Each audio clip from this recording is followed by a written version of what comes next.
kwa auction.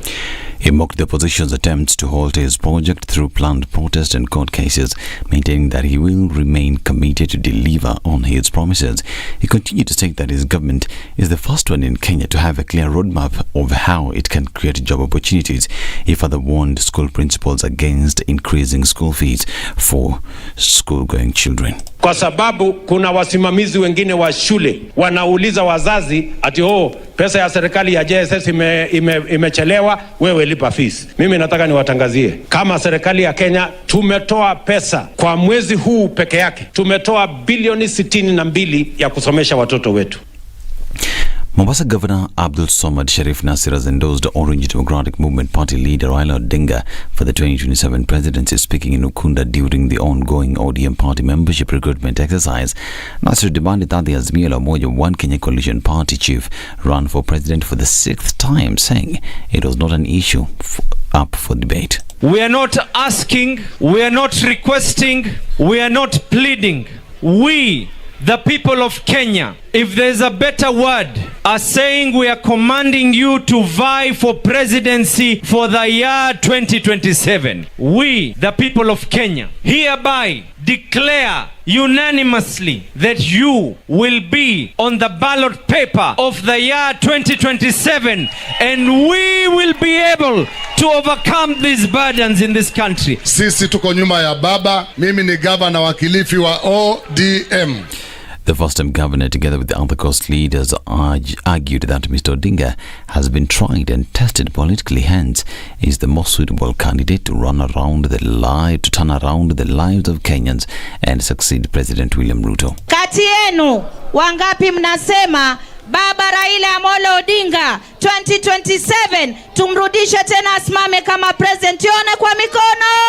Hii serikali ya William Samoei Ruto wamekufa maji, wametengeza kila aina ya formula kuweza kufufua uchumi wa taifa la Kenya, lakini wameshindwa.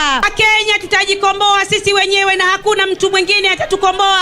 Lazima tuzungumze kwa sauti moja, lazima tujitokeze tuseme haya maneno na tusiwe waoga. Imefika wakati.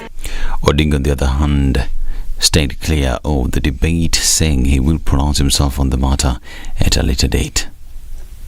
Sasa mimi nataka kuambia jamaa wameniuliza mimi kama mimi ni nataka kusimama mwaka wa 2027. Sijasema.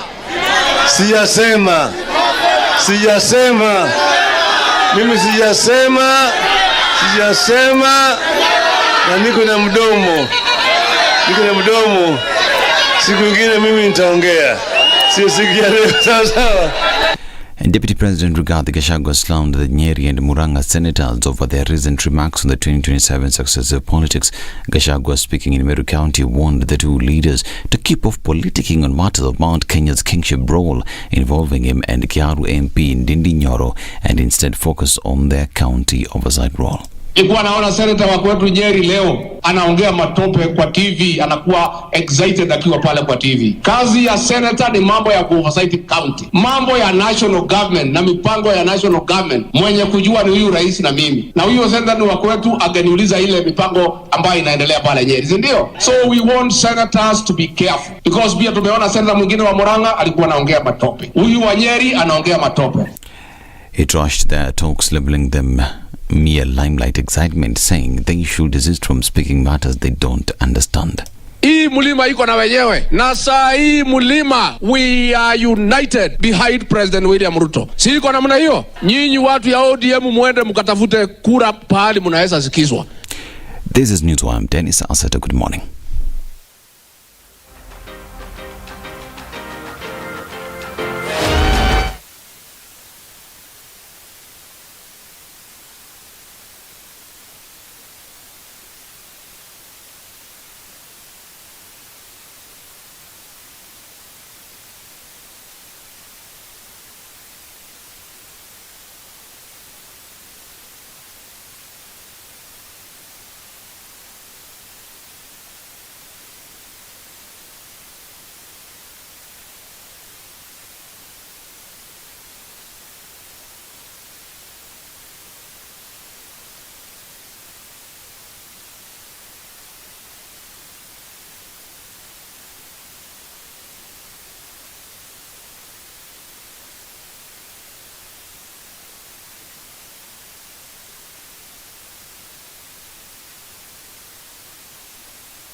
Good morning and welcome to Friday. Okay, so are we looking at traffic? Yes, we are.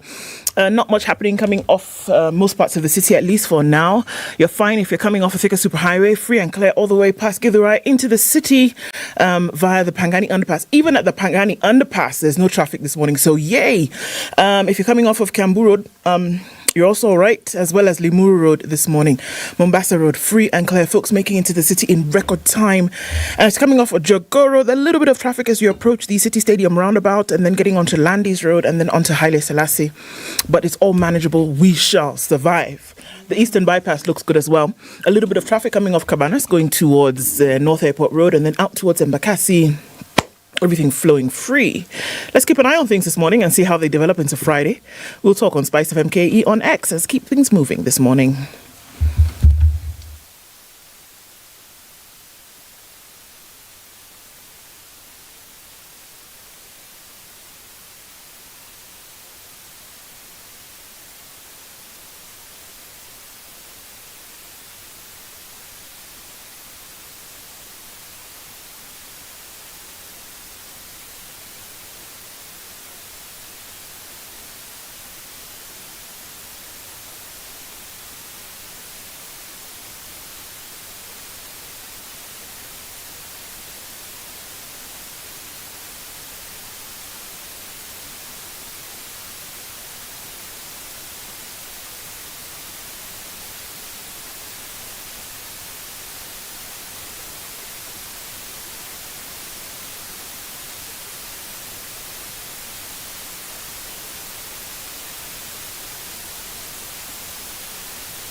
Yo, good morning. It's 10 minutes after 6 o'clock. It's the 26th of January. I know, another Friday, and we're still in the month of January. The 67 days of January still continue, but we're here. Otherwise, we're here. Good morning. CT's in yellow. I love this color on you. It looks great. And okay. It's raining in Ednah's hands. Oh, we're not streaming. Oh, we're not doing something. It's raining. Okay, how are you doing this morning? Everybody is okay, I hope. Getting into Kenya's biggest conversation for the last time this week as we get into the last week of January. Hope everybody's doing all right. City's unpacking the bag. He has secured the bag. Let's wait and see what happens thereafter. Amevaa ile traditional elder ile leo ni Friday. Nakwambia watu wa Papua na New Guinea inside. Hataona na mapua. What? Watu wataona na mapua. Na mapua? You'll see through the nose. Is that possible? Anything is possible. There's a song like that, isn't it? All things are possible. Only believe. The song. Napenda vile umeteremsha hiyo kofia. Yes. Najua weekend ndio hii. Imewadia. Lakini leo haujavai leather jacket. Leo amevaa traditional elder. So, okay. It's going down. Leo. It's going down. Elder. Zogbu. I want to disturb people a bit. The trouble. At least clear the road for the game changer. Who dey? Clear the road for the way Sabio. Where? Who dey? Clear the road for the one who knows. Yar. This is the one. All I can do. We have cleared the road. We've Thank you very cleared the much. road. You're the man. Yeah. Karibu sana. It's Friday. Kama tulivyosema. Mimi kwa upande wangu mimi binafsi. Sina maoni. Okay. Hauna? Sina maoni. Mbona hivyo? Mbona.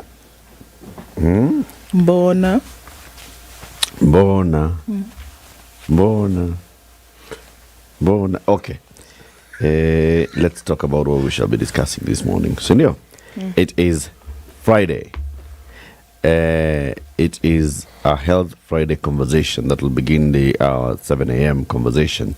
We'll be joined by a gynecological oncologist and the president emeritus of the, who is COGS? Kenya Obstetrics and Gynecological Society. Dr. Elio Dongo. Your COGS. Yeah, your COGS. The silent virus that causes cervical cancer. That's what we shall be talking about today at 7. And then at 8, active citizen Cherotitse joins us. She has been ranting on social media about property developers and what's happening in Nairobi in terms of property development and whether they are actually following any controls, particularly now that we have a new... Normally we have property developers have come together. You see the way these guys are called gynecological gynecological society. Oncologists. Right, those ones. Yeah. Now, property developers have an association. It's called the Kenya Property Developers Association, through which they agitate for things that work in their favor. Now, those from China who are property developers in Kenya were invited to join KPDA. I said, join what? KPDA? No, we form our own. And they have formed Chinese Property Developers Association. In Kenya? In Kenya. Yeah. You get liver, Sha? No, it's all right. Get some serious liver. See, you go abroad. If you are what some Kenyans say when you're in abroad, When you're in the diaspora. you find there's Kenya Students Association in that place where they are in. Yeah. So now this is Chinese Builders Association in This Kenya. one is a bit different. It's Chinese Property Developers Association. They have formed it in Kenya. Sio ni sawa? Yeah. Liver. We know anga English. Wafungue sako. Yeah. Sit there, they speak, they understand one another. Go into KPDA. Half of the things that are being discussed you don't know. Huh? Yeah. Say yes. Yeah. Ni hao. Yeah. Go on. Hey, you guys, anyway, let's keep making those attempts. It's good. So, Cherotich joins us at 8 for that conversation. Right? Right. We are live streaming the show. Has it stopped doing the It's now better. It's shing better. Okay. Everybody who's catching us online, karibuni sana. We are live on YouTube and Facebook, as well as being live on SpiceFM across the country. If you're online, you know what to do. Just say hello. Salimia huyu mzee wa Papua New Guinea. Salimia huyu dada ambaye yeye na wenzake wanaform Nigerian Sisters Association. There's one Association of Nigerian Women in Kenya. We are there. Told you. See? Mwenyewe amejitambua mwenyewe. Kadirodi for Husabi. Wewe hude.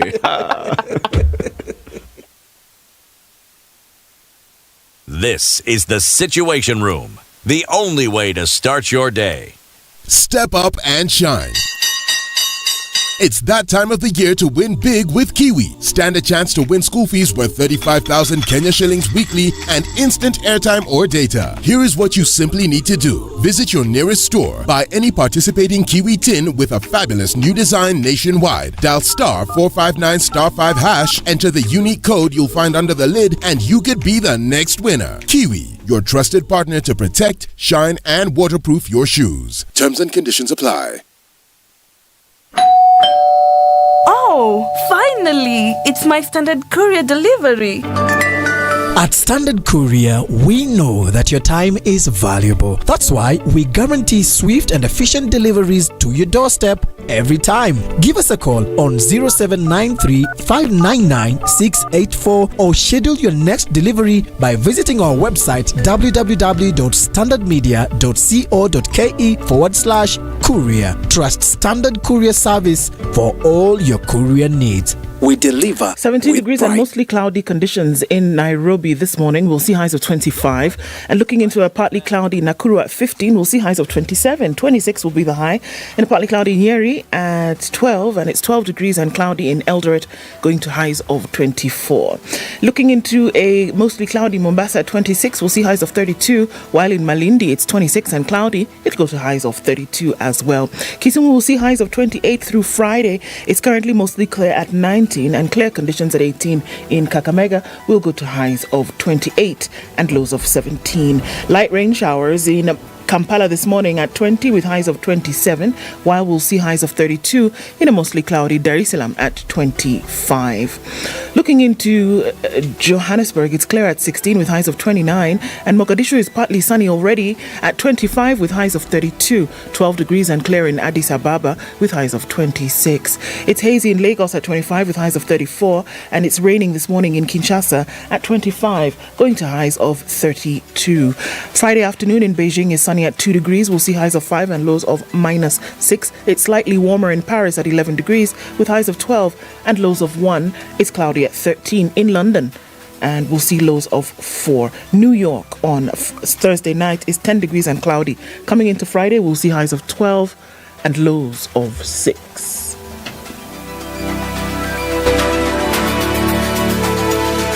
Mature, intelligent talk every morning. Spice up yourself.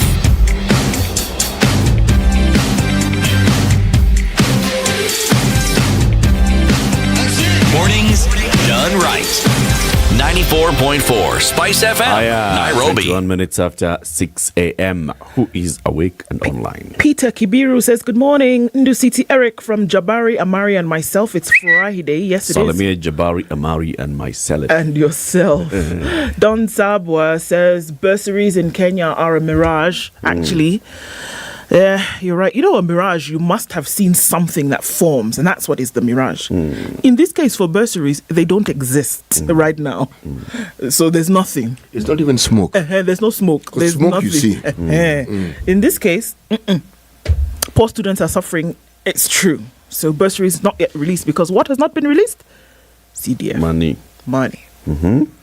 The Kikombe is checking in from a warm Phuket island. May your happiness today be as abundant as Wi-Fi signals in a coffee shop. Always strong and never out of reach. Okay. Kikombe, when you come to Kenya, please go to a place called Kikombe. Kikombe? Kikombe. It's the Kikombe. It's a restaurant. You see the road from Ngong to Suswa. There's a new road that's coming up. Ngong goes to Suswa, right? So there's some ladies who've actually established a restaurant in the middle of nowhere. Yeah, but very scenic. It's called Enkikombe. So nowhere is scenic. Yeah, very scenic. There's some like huge rock that you can see a cliff of, and people go there to do rock climbing and such other activities. You know, this is the thing I'm admiring about this man. Yeah, just drive. He takes walkabout seriously. Yeah, very seriously. Big time. He's a genuine walkabouter. Yes. So how did you find that one? One day you just said, let me go. I was following that road. There is a new road from Ngong to... You wanted to figure out... let's see where it ends. Yeah, it's a lovely scenic road. However, the Kenya Rural Roads Authority... again? ...has taken over 7 years to finish that road. Apostrophe. I don't know, the ground moves, the ground shifts here. Then it rains. As if they did not know. So when they started, they found out. So it's not complete. Just a few kilometers. How many billions of shillings later? I don't know. But we can assume it's many. We can just assume. Robinson Kisero says, good morning from Hong Kong. Jacinta Wamboy, buenos dias, Spice family. We're locked in from the Golden State. Good morning to you. Good morning, SpiceFM. I'm listening to the Situation Room from Utawala, all the way from New Delhi. Good morning, Friday and Gemma to you, says Emmanuel. Sir George Gashoiri is tuned in this morning from Manchester and is looking forward to the show. Stella is asking, is there any good news today? There's always good news. Don't worry. Let's see.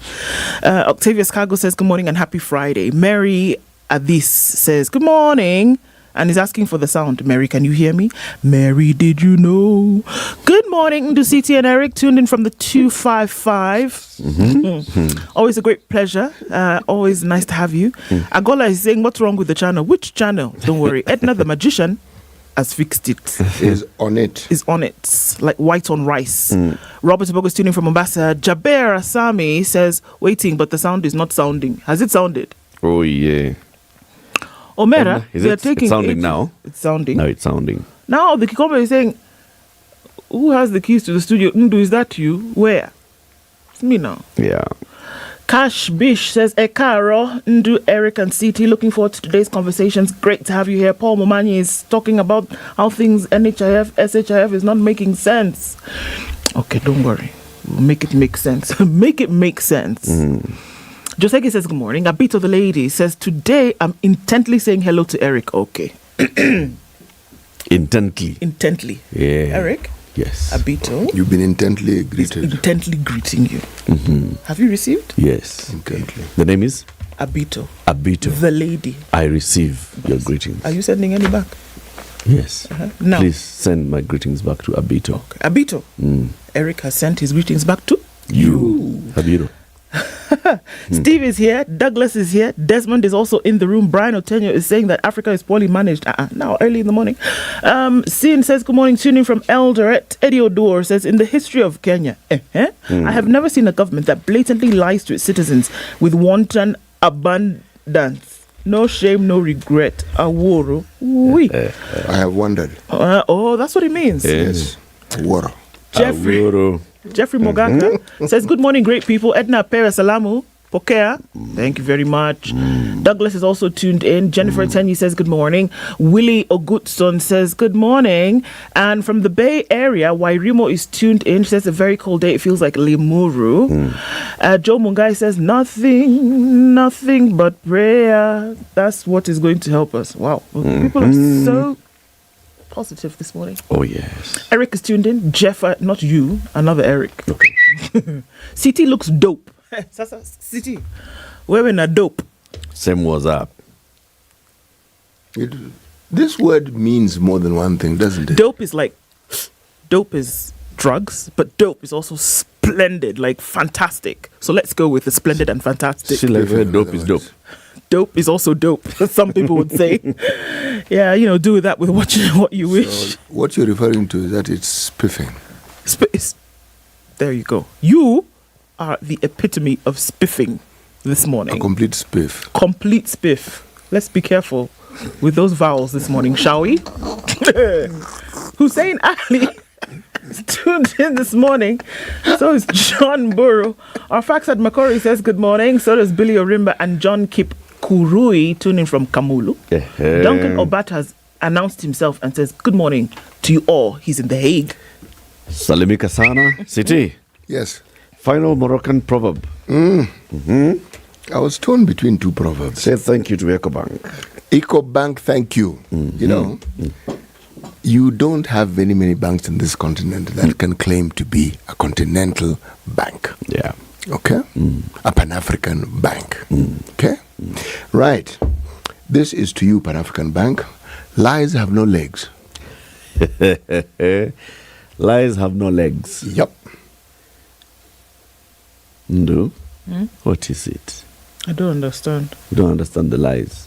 I don't understand the leg. The legs part of the lies. But the truth does. So lies can't spread. But they can.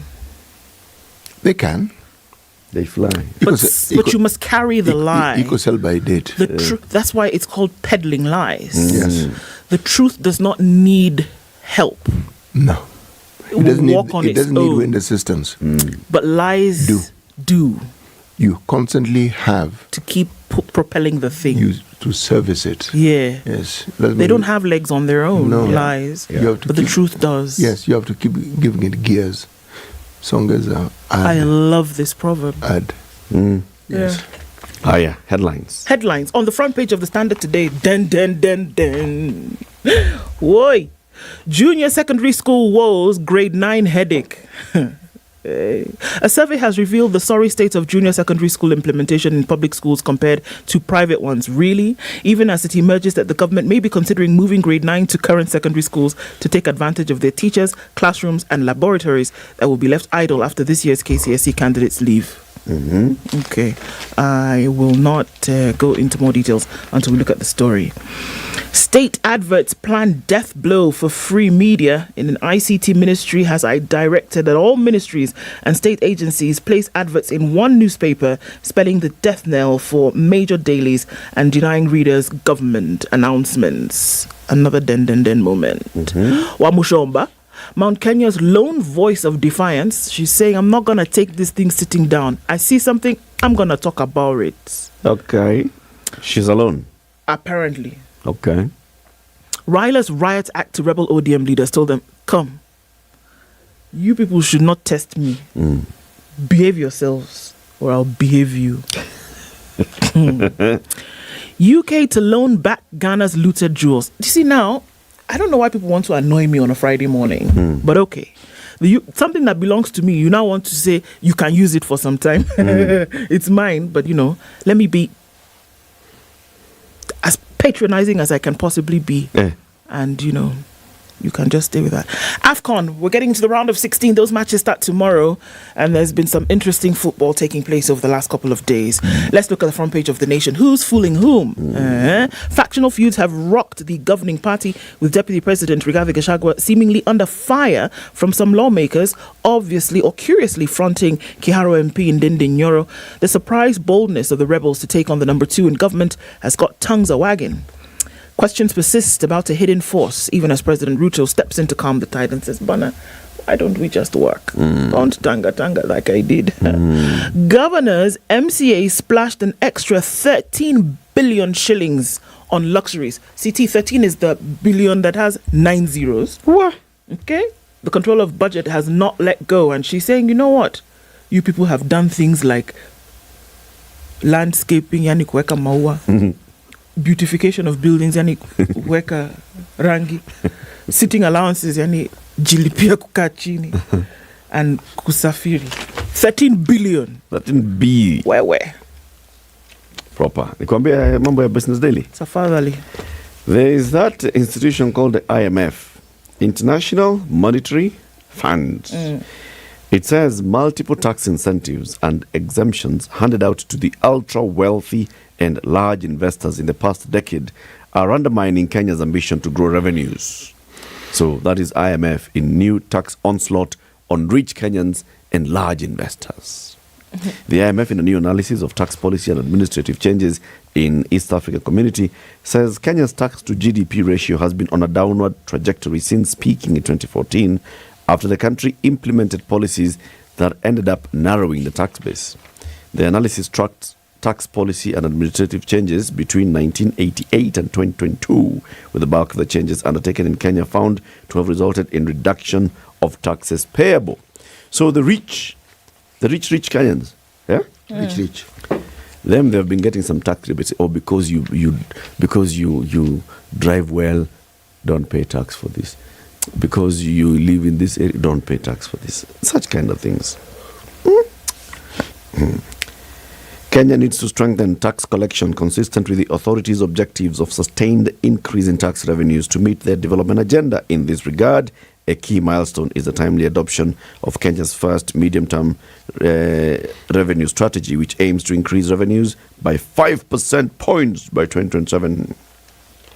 Yoni headline moja. The other headline, there's a German coffee firm that has shut Kenyan operations on sector reforms. A global coffee miller has announced plans to shut its operations in Kenya next month as the bungled government-backed reforms in the coffee sector continue to disrupt industry. NKG Coffee Mills Kenya, which is a member of Germany's Newman Coffee Group, says it'll lay off staff by the end of February, citing recent regulatory changes in the industry after the implementation of the Coffee Regulations 2019 and the Capital Markets Coffee Exchange Regulations 2020. They say, now you've brought these laws. Those guys are going. The letter by the company's regional head of human resources, Helen Akumu, followed a meeting on January 16 by the business to assess the operations and said there'll be consultations to explore alternatives before that end of month deadline. Ticker headlines. EABL cuts dividend as profit dips 22%. Wow. Insurer shocks PSVs with cashless fares. Public service vehicles insured by Direct Line Assurance will have to switch to cashless fare cashless fare platforms as the insurer moves to curb fraudulent claims related to injuries and deaths. They have said, for us to insure your matatu, go cashless. Other Hetika headline, 70 billion shillings bond tests resolve to cut borrowing. CT, where are we in the Star? In the Star? Right. Top right-hand corner in burnt brown. Okay. Today is a Friday. Yes. Okay. Sorry, carry on. Premature 2027 campaigns. Kenya Kwanza's road to self-destruction. Story on page 11. In the Siasa column, cost of living, Ruto's nightmare. Okay? Then British Army in Nanyuki reports diarrhea outbreak. 172 affected. What? Yes. The diarrhea apparently has lasted 3 months. Yes, it's the largest ever reported by the army globally. Wow. Inakuwaga hivyo. It was partly traced to contaminated fresh water. Is this not a contradiction? Contaminated fresh water collected from the rivers where the trainees swam in Nairobi. I thought for you to have diarrhea, you need to drink the water. Anyway, far be it from me to go around to detailing. Right. Reliable power. This is intended to be good news. Kenya receives 9.5 billion boost to address persistent blackouts. This boost is from the African Development Bank and the United Kingdom. Okay? They have announced a 9.5 billion funding. Right? In the recent past, nationwide blackouts have hurt domestic users, businesses, and disrupted operations of critical infrastructure such as airports. Then bang in the middle of the paper, Waini strangled, cut into pieces, autopsy. Chief pathologist says blunt object was used to bruise her scalp. Her neck bones were fractured. So she was strangled. Then there's a picture of the president. I think this other gentleman is the deputy. Yes, they're using the fundamental tools that people use when they're laying bricks. The deputy of? Deputy president, chief. Okay. Deputy president, yes. Not deputy bricklayer, deputy president. Okay. How I created 750,000 jobs in 3 sectors is Ruto. This 750 jobs? 750,000 jobs. Oh. Yes, and this is a story on page 4. Yes. Okay. Let's hear about traffic. A quick one, right? Yep. Okay. So, it's 23 minutes to 7.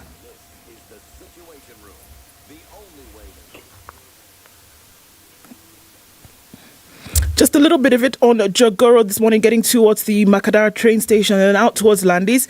Let's take a look at what's happening on the Thika Superhighway. A smidgen of traffic right there at Outer Ring. Folks coming in from Outer Ring, and then those who are coming in from then Githurai, coming past Garden City Mall.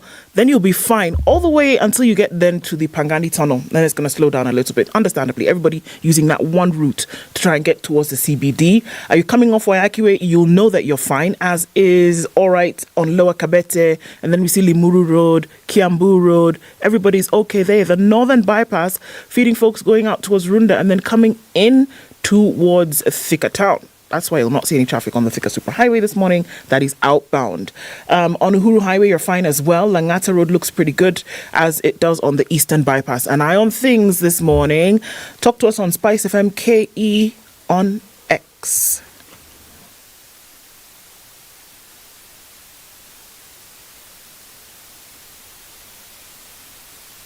Mature, intelligent talk every morning. Spice up yourself.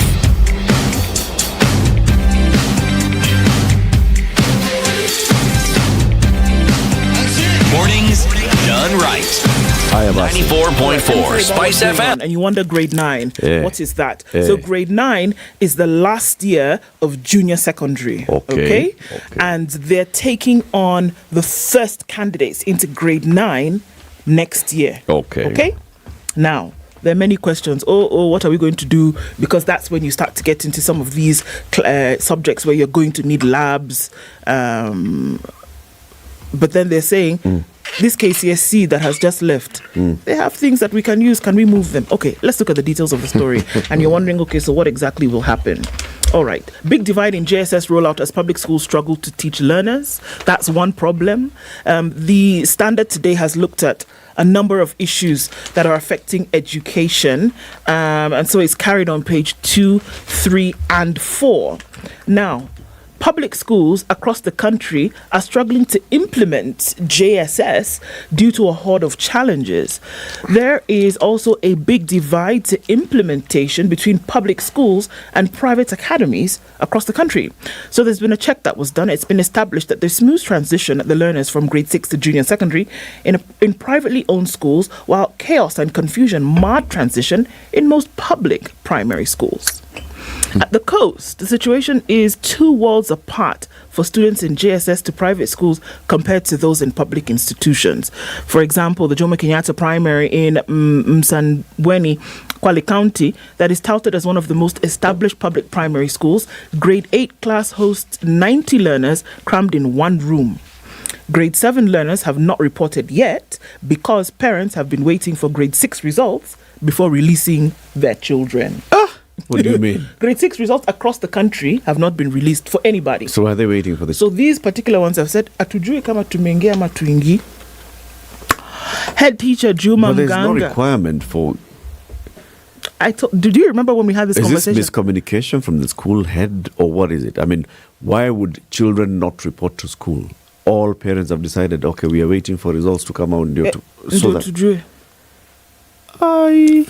Head teacher saying that school does not have enough teachers to handle the swelling number of learners. He says he has 2 consistent teachers for JSS and 4 intern teachers who've been reluctant to continue teaching without better terms. So remember how the interns were saying, hire us, give us contracts. TSC said, we are coming. He said, I request for more teachers because they're not enough. We continue to receive many students, but we do not have enough teachers. Neither do we have enough classrooms. He said the schools do not have modern laboratories for practical subjects. The picture is totally different at Avion Junior Secondary School, a private academy in Kwale, where teachers use modern equipment like smart boards to teach. All the classrooms at Avion JSS are connected to Wi-Fi, to integrating with the information and communication technology. The school also uses imported desks. All right. So this is the story. It goes back and forth and it does a comparison between public and primary, and we see that the story is more or less the same across the country. Across the country. It doesn't matter where you look. It is the same. We're also staring at a problem now whereby they're saying, okay, KCSC they've gone out. KCPE. KCPE has gone out, and we're getting into now grade 8. Grade 8 becomes your JSS 1. So sorry, grade 7 is your JSS 1, grade 8 is 2 and then 3, and then you go into senior school for 10, 11 and 12. Now they're talking about grade 9s, and they're saying that one unfortunate thing is that they're not sure if they're going to have enough teachers to be able to handle those students who are coming in. The first grade 9 begins next year. And they're not sure how they're going to be able to transit between that. Teachers have not been receiving training. Teachers are struggling with subjects. But one issue that has rung clear here. Teachers show up at school. TSC sends you to go to where? Pick a place, somewhere. And you know... Nabutula. And you're going... Garbatula. And you know you're going to teach history. This is not a joke. You know, TSC, you have your call letter, everything. You're going to teach history. This is a pure example of how situation on the ground is different. Head teacher says, Eric, umekuja. Yeah, you're ready, history, you're ready to go. Kesho uko na math. Kesho uko na math, uko na CRE, na SST, na Kiswahili. We said, but I've come to teach social studies. He says, apana, this is what we have. This is what we need. You're the only one we have. And you're the only one. So, what have you come to do? But that is what is going to happen. That time there are 10 streams and they have 90 students per stream. So that's part of what we're looking at today. Yeah. And then interns have said, you want us to carry this burden and you've not updated our terms. It can never be us. By the way, it's not unusual. Even in the early days when I myself was a teacher, you are posted to a school, The headmaster knows full well what it is that you're qualified because your details have been sent to him or her. Yeah. But they will ask you to take on the duties in the subjects where they do not have teachers. The only thing they wouldn't do, for instance, if you studied humanities or arts, they would not tell you to teach sciences. But if, say, you studied humanities, you studied languages, my friend, that one, you just teach history. The story of you studied geography, yeah, we've understood, but we have a geography teacher. You go and study history. But you know something, they were not wrong in this sense. Huh? What would then happen is you'd probably just need to go and read. Because after all, there's a curriculum. After all, there are books that you must teach. So just acquaint yourself with the history. And go and teach. We need a full halt on everything and just focus on education. Aki. Aki. Anyway, there is some concern that's coming from Tanzania and it's crossed over into Kenya. Health concerns are growing due to a rise in cases of red eye disease in neighboring Tanzania. The Ministry of Health last week issued an alert stating that a significant number of the population had been affected. In Dar es Salaam alone, more than 800 confirmed cases had been reported by the time the alert was issued. In Kenya, the Ministry of Health has not confirmed any cases so far, but areas bordering Tanzania are feared to be at the risk of the highly contagious disease. Residents of Coast Region are exercising caution and they are seeking medical attention for eye infection. Mombasa County Department of Health Services has issued a statement. Red eye, scientifically known as, I am not going to say that thing. Conjunctivitis. Keratoconjunctivitis causes reddening of the eye due to swollen or dilated blood vessels. The exact cause of this viral disease is not easy to determine. However, common causes include viruses, bacteria, allergens, as well as chemicals, foreign bodies in the eye, pollution caused by dust, smoke, fumes, or chemical vapors. According to medics, some of its symptoms include itchiness, tearing, and eye pain. Now, I have seen on social media, there are some medics from the coast who are already saying, yeah, we have seen cases that indicate like this keratoconjunctivitis thing, red eye disease, red eyes, paining. So people along the border of Kenya and Tanzania, caution. People who've traveled to Tanzania recently, caution. And extremely infectious, by the way. But it heals. Heals very fast. Actually heals with a very quick antibiotic eye drop for a couple of days. But the thing is that it's highly infectious. You touch your eye and you don't wash your hands, and if you're infected, and you touch somebody else who's not infected, and that person happens to then touch their eye or even anywhere near their face, it's done. Even touching just a surface and the person touches the surface. Yeah. Hey, it's a big one. Let me tell you about Mombasa and what's happening, not Mombasa, but what's happening at the coast. With regards to one gentleman called Mackenzie. Controversial Pastor Paul Mackenzie and several parents were charged with child abuse and neglect yesterday. They were also accused of withdrawing children from school to join the cult behind the death of 429 people in Shakahola Forest. Mackenzie and his 38 associates faced 17 counts of child abuse, torture, assault, and causing bodily harm, cruelty to a child, and infringing a child's right to education. There are 39 people. Each of them has 17 counts. Mackenzie and a couple, Felix Katana and Frida Katana, illegally, willfully, and intentionally withdrew a 16-year-old child from Mtopanga Secondary School and failed to ensure the child attended school. That's according to what the court was told. He and his co-accused were arraigned at Tononoka Children's Court, where they denied the charges. The Good News International Ministry's preacher and 95 of his followers have also been charged with terrorism, radicalization, in addition to 238 charges of manslaughter and murder. Now think about it. Oh my God. You have 96 people, 96 people, each of them charged with 1, terrorism, that's a charge. 2, radicalization and terrorism, okay. 3, murder, not of 1, 238 counts of murder. this case, will it ever move? Just taking plea alone, umeshtakiwa kwa kumuua mtu A, kweli rongo. The reading of the rongo. charges. Umeshtakiwa kwa kumuua mtu B, kweli rongo. Umeshtakiwa kwa kumuua mtu 238, kweli But rongo. that's after the reading of that the is charges. one person. Just one person Imagine. taking a plea. The next person, up to 96 people. Taking plea, over 239. One person taking a plea for 239 counts of murder. Because you have to be charged individually. You killed so and so. True, guilty or not guilty? Not guilty. And you killed number 2. Guilty or not guilty? Constitutionally, you must read every Yes. charge for every accused. Yes. Just taking plea will take months. Months. And then now we start at you now. The ODPP is not serious. Is this not a recipe for it's like set up for failure? Ab initio. Clean. Yeah. Because by the time you do all that, then you can imagine what the charge sheet looks like. Then you can imagine what the role for evidence looks like. What will the role for evidence look like, for goodness sake? Then the witnesses that you call for charge 1.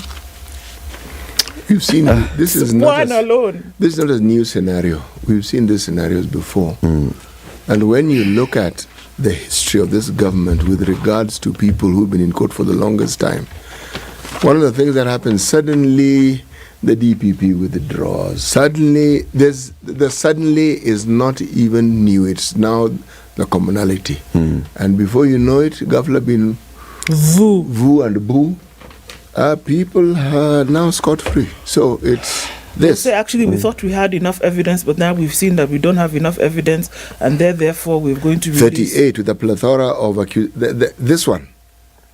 No. Mind you, the number of people that they're talking about is those that have been identified. This is from a larger group of 429.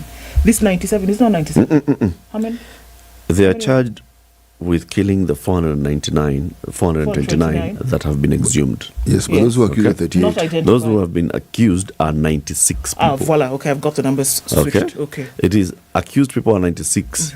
Each of them charged with killing 429 people. Yeah. Each of them. Set up to fail, if you ask me. Completely. As this one, this Chakahola story is just going to be, it's just ending. First of all, you don't even know whether they're still exhuming.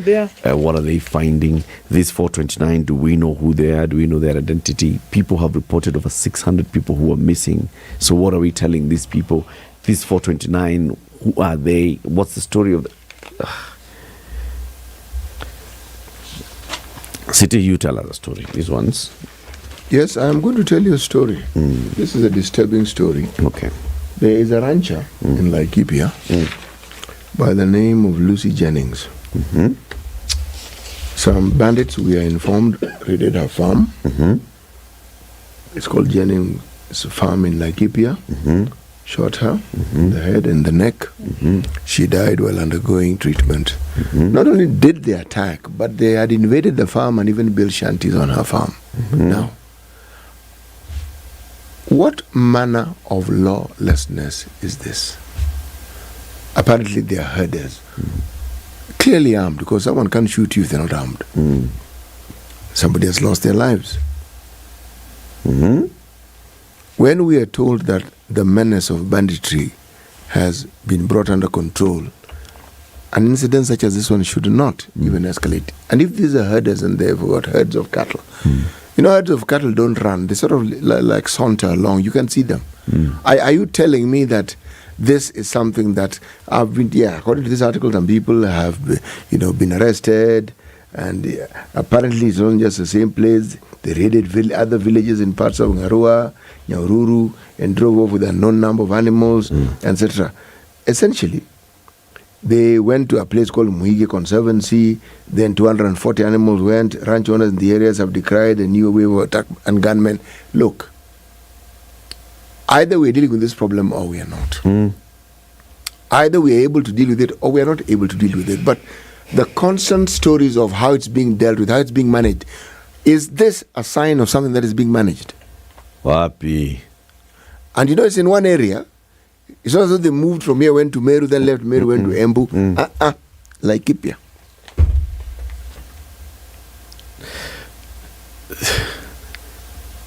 Just take a deep breath.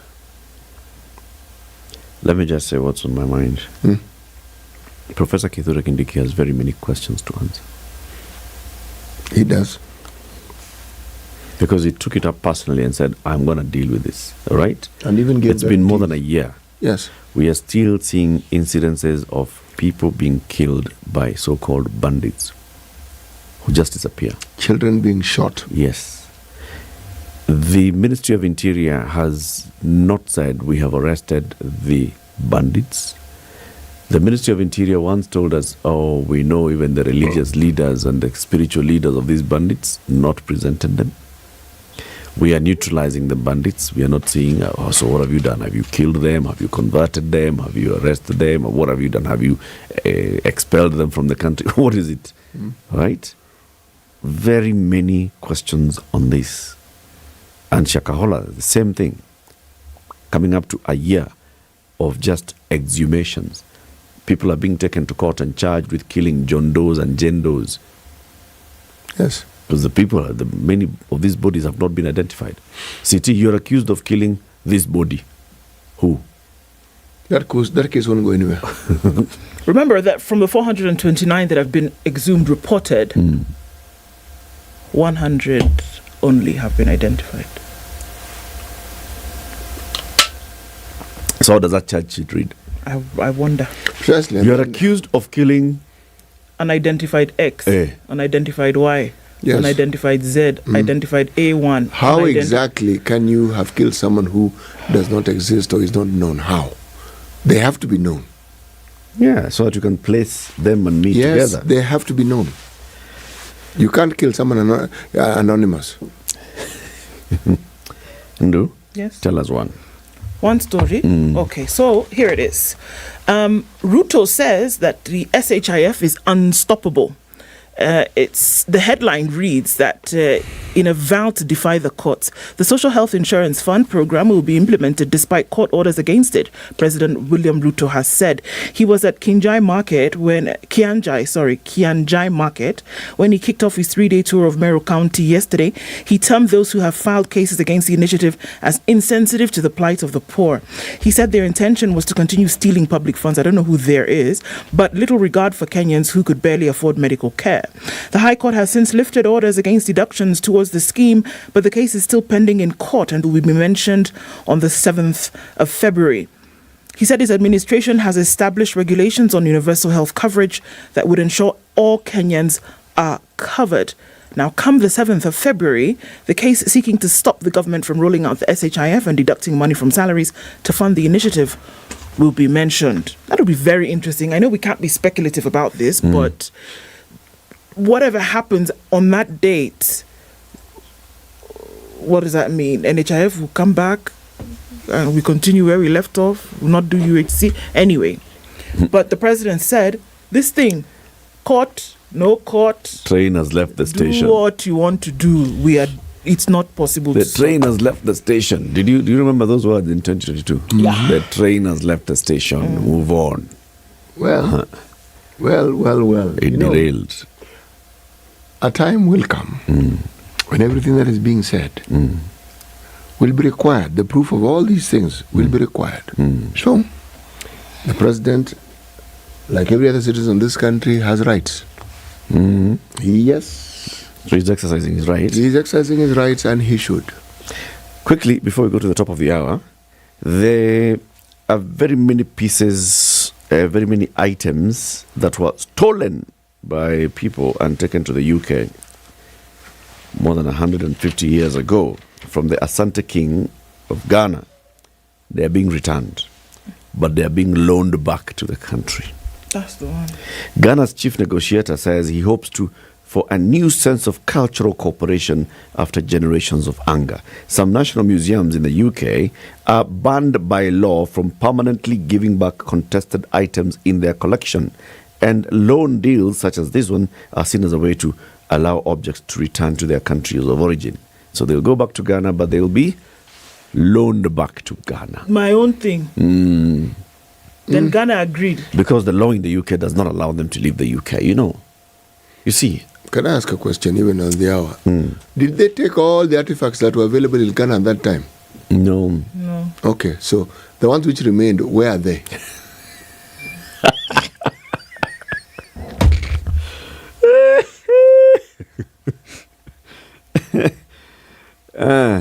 So they're in Ghana. Okay. Where? And others are somewhere else. Okay.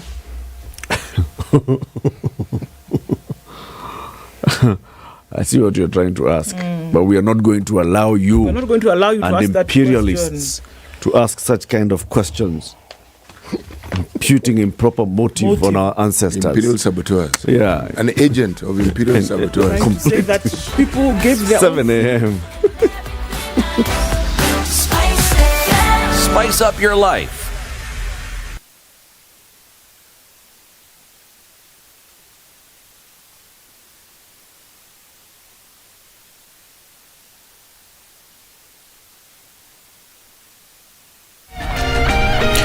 Good morning, this is Newswire Dennis Aseto. An autopsy on the severed head of slain university student Rita Wainimwendo revealed that she was strangled and later decapitated. Chief Government Pathologist Johnson Ador revealed that a blunt object bruised Waini's scalp. There was bruising on the scalp caused by a blunt object, he said. There are bruises on the head that may have been inflicted by a blunt object and some fractured bones on the neck. Upon looking at that head, the main findings were that the head had been chopped off on the neck at the level of C5 vertebra. This is the vertebra on the neck.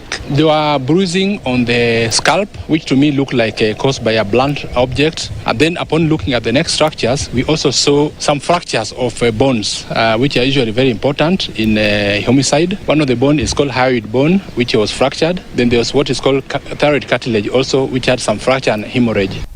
The family of slain Waini had identified a human head that had been recovered from a dump as that of the woman. This was made through her forehead, her hair, teeth information. The family told me that the forehead looked like that of their loved one, and they talked about the hair. They also talked about the teeth, the way the teeth is usually very, very important in identification. So those are the things they talked about. So though they are very sure she's the one, but we still need to go scientific. So from all this, I can comfortably conclude that what caused the death of that young lady was strangulation, after which she was decapitated and the body dumped. This is another family from Migori was at the city mortuary after their kin was found dead in a hotel in the city. Nimekuja kwa sababu ndugu yangu amepatikana kwa hoteli, amelala akiwa amekufa, akiwa marehemu jana. Saa hizi tuko hapa city mortuary tukishangaa sana, mtu anakuja shughuli zake za kibiashara, anaingia kulala, baadaye anapatikana amefia kwa hoteli. Jamani, sijui hii dunia tutaenda wapi. Naomba kwamba wanaohusika, kwa sababu ndugu yangu amepatikana akiwa amekufa akiwa kijana mdogo, miaka 26, kijana mdogo sana. Sheria kama kuna wale wanaofuatilia zaidi waweze kufuatilia ili haki iweze kutendeka. They want the police to hasten investigations and bring the culprits to book. And Laikipia rancher Lucy Wambui Jennings was shot by unknown assailants in Rumuruti area Sunday past on. Jennings died Thursday morning while undergoing treatment at Bob Benedict XVI Hospital in Nyahururu. According to his brother Njihi Mbugwa, the deceased had been receiving treatment while at the hospital's ICU, but her condition worsened in the wee hours Thursday when she breathed her last. And power struggles in the former ruling Jubilee Party have taken a fresh twist, with the faction led by embattled Secretary General Jeremiah Kioni now saying party offices have been relocated next to State House. In a statement, Kioni said any meetings held at the former party headquarters at Kapute Gardens are illegal and contemptuous of court orders. The move is likely to escalate the supremacy contest in the Uhuru Kenyatta-led party, where Kioni's faction has been at loggerheads with a splinter group led by East African Africa Legislative Assembly Member of Parliament Kanini Kega. The two sides have been to court countless times, with each seeking to be declared the bona fide leadership of once powerful party. Wrangles within the party started soon after the 2022 general election, when some party members shifted allegiance to Kenya Kwanza and disowned the binding deal to the Azimio coalition party. The prevailing court order issued mid last year directed that the status quo of the party's leadership remain until Kioni's appeal opposing his ouster as the legitimate Secretary General is heard and determined. And General Francis Ogola, Chief of Defence Forces, officially opened the 32nd meeting of the Eastern African Standard Forces in Nairobi, where the region's defence chiefs pledged to deploy troops in conflict-affected areas. The Director, Brigadier Retired Paul Njema, stated that the forces and troops contributing countries are ready to deploy in conflict zones within the 10 countries to ensure peace and stability in the region. His part, General Ogola called on member states to work in harmony to dissolve security threats within the region. The Eastern Africa Standby Force is a regional organization whose mission is to promote peace and security in Eastern Africa. It is one of the African Standby Forces' 5 regional multidimensional forces, which include military, police, and civilian components. This is Newswire. I'm Dennis Aseta. Good morning.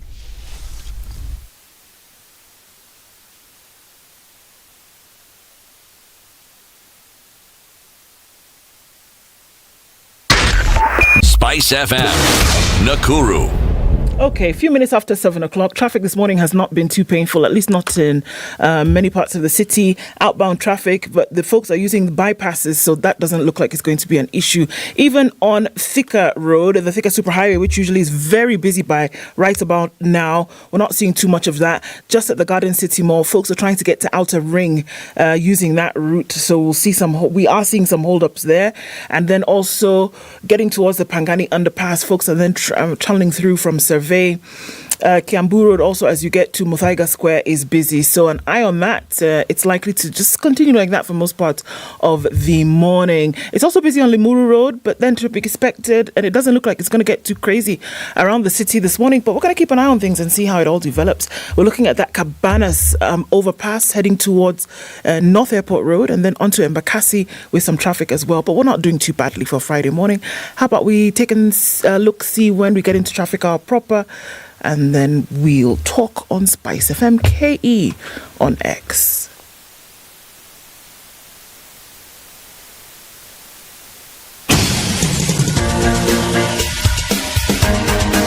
This is The Situation Room, the home of hard-hitting political commentary and penetrating insights about the state of the nation. This is a talk radio experience like no other. The Situation Room, a place for hard truths, debates, and elevated conversations. The Situation Room, witty, political, engaging, deep, controversial. In the room, we have C.T. Muga, researcher, academic, seasoned political observer, a fountain of wisdom in these politically uncertain times. Ndu Okoh, Nigerian by birth, Kenyan by choice, communications expert, Pan-Africanist, a truth seeker and believer in people power, and Eric Latiff, agent provocateur, the man in the chair, seasoned journalist, news hound, a man who believes in punching up, not down.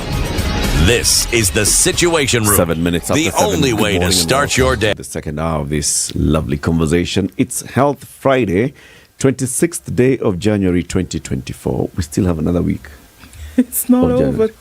Hey.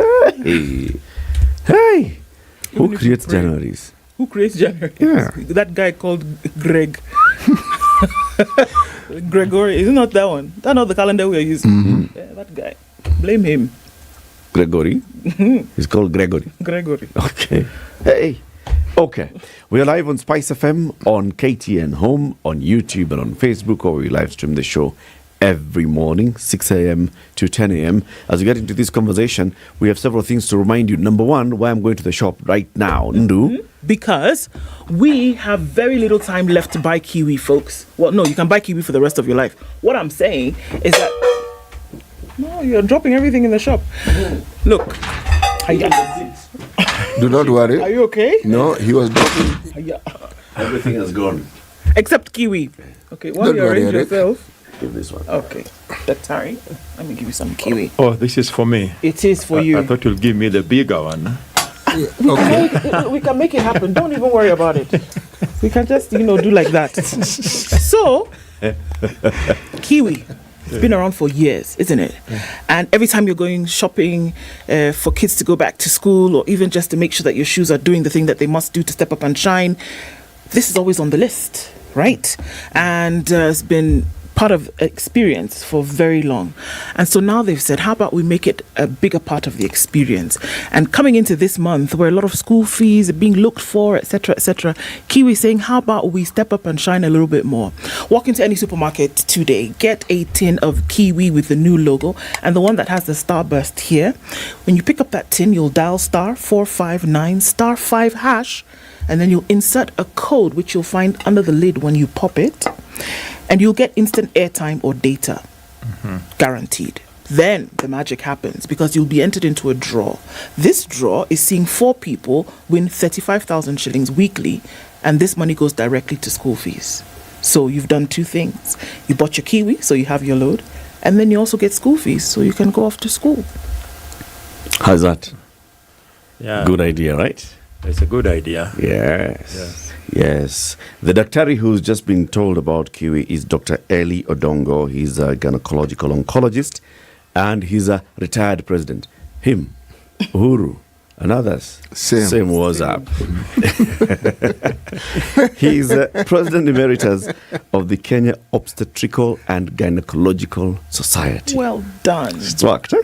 Hey, Eric. I didn't think about it.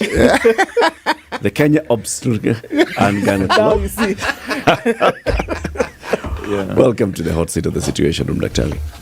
We call this the Situation Room. Today, every Friday, we have a Health Friday conversation. And this month of January, these 2 months of January, the Cervical Cancer Awareness Month, right? Yes. You are a gynecological oncologist. That means that you know very many things. The people say, I know a thing or two. No. You know 1,000 things or 2,000 things about this particular conversation. Karibu sana. CT is going to give you the day's proverb. This week, he's been sponsored by EcoBank, the Pan-African Bank. You know EcoBank. You've heard of EcoBank. Yes. EcoBank is a Pan-African bank. It's in very many countries. Do please, again, tell the Daktari about EcoBank. EcoBank, in many countries around the continent, we're looking at East, West, and Southern Africa, and then going into the Middle East as well, Europe, parts of Western Europe. And so the bank has drawn Africa together so that you can be in one part of the continent and transact seamlessly through to the other. So we're kicking off this year and saying it can be a better you, it can be a better Africa, it can be a better banking experience. And they've put all this support behind the Africa Cup of Nations, which I know you're watching because the team that will win, So it's Nigeria. So what we're doing, EcoBank is saying we've thrown our support behind you so that we can have this one sporting event where everybody's coming together in the way that we as the bank also come together to make life better. Better you, better Africa, better banking. Bas, mambo iko namna hiyo. And so CT has been sponsored by EcoBank this week to go across Africa to pick several proverbs from one African country and bringing them to us. Okay. So this week he's been in the Kingdom of Morocco. And today's proverb, City? Today is our last day of these proverbs from Morocco. A simple, straightforward proverb. Lies have no legs.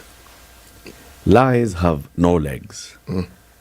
Dr. What's your interpretation of it? Well, that could mean that once a lie is told, it can spread without having to be propped up with the legs or something like that. So how does it spread? It's airborne. I just said lies have wings. Maybe it has wings or it's airborne. Yeah, that's what I understand from that. Okay. One interpretation. It's a very interesting interpretation indeed. Yes. One interpretation. Thank you very much, Dr. Ari. So, cervical cancer is a major disease in this country. That's right. But many people do not understand what exactly cervical cancer is. So because this is the Cervical Cancer Awareness Month, let's begin the awareness by just defining what is cervical cancer. Yeah, first, thank you for having me here. I try to break it down to what we can understand, not to sound like I'm in a medical school. So we have to first understand what organ we are referring to. So the cervix is part of the uterus. The uterus usually has two parts. We have the body and the lower portion, which is the cervix. So the body is where, of course, the pregnancy, which carries the pregnancy, and the cervix is what you feel when a woman is in labor. You hear terms like 5 centimeters dilated. That's the part that opens up. So it's the lowermost portion. Okay. So cervix just means neck. So in other words, it's the neck of the womb, so to speak. You don't usually see it. It's invisible because it is recessed deep inside the reproductive tract, and you can only see it when you do an examination with an instrument. An instrument we call a speculum. A speculum is an instrument that opens up like the beak of a bird. You insert it into the reproductive tract, you open it up, and what you encounter is usually the cervix. So the conditions that affect that, what I've just described, is what is called the cancer of the cervix, or the cancer that affects what I've just described. And cancer just means a malignant condition. By malignant, I mean it has ability to spread to other areas of the body, and ability to invade and spread to other areas of the body.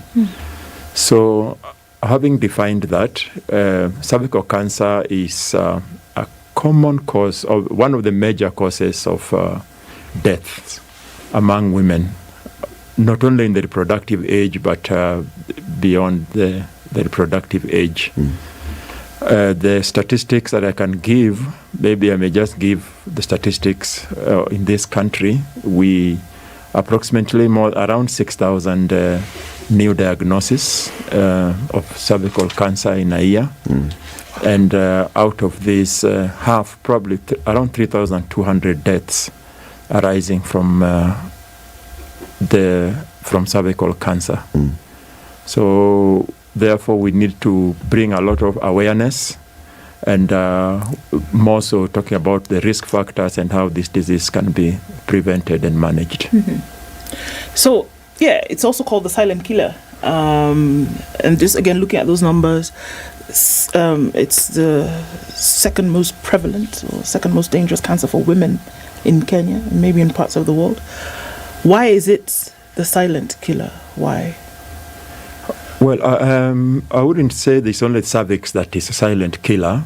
As a gynecological oncologist, quite a number of the malignancies or cancers that affect the reproductive tract are actually silent. So I don't want to really digress much, but just to mention cancers like of the ovary is also a silent killer. Many times you find it late. Cancers of the uterus also the same, only that uterus has a bit of propensity of being found earlier because of the abnormal bleeding. But the cancer of the cervix, by the time you are seeing the symptoms, which maybe we may describe later, the disease has actually spread, and that is why we are seeing a lot of deaths arising from the condition. What about the pain factor? I ask this because a lot of patients with cervical cancer speak of the fact that they felt no pain, they felt no discomfort until something else happened much later. Yes. Is that also contributing to why it's silent, because you don't feel anything? Yes, most of the time you don't feel anything, and by the time you start exhibiting the symptoms, then the disease has spread. But I also just want to tie this together with the common presentation of cervical cancer, which many women don't report because of embarrassment or socio-cultural issues. For example, one of the commonest presentation is what we call postcoital bleeding. Postcoital bleeding means bleeding after sexual contact, and many people don't report this.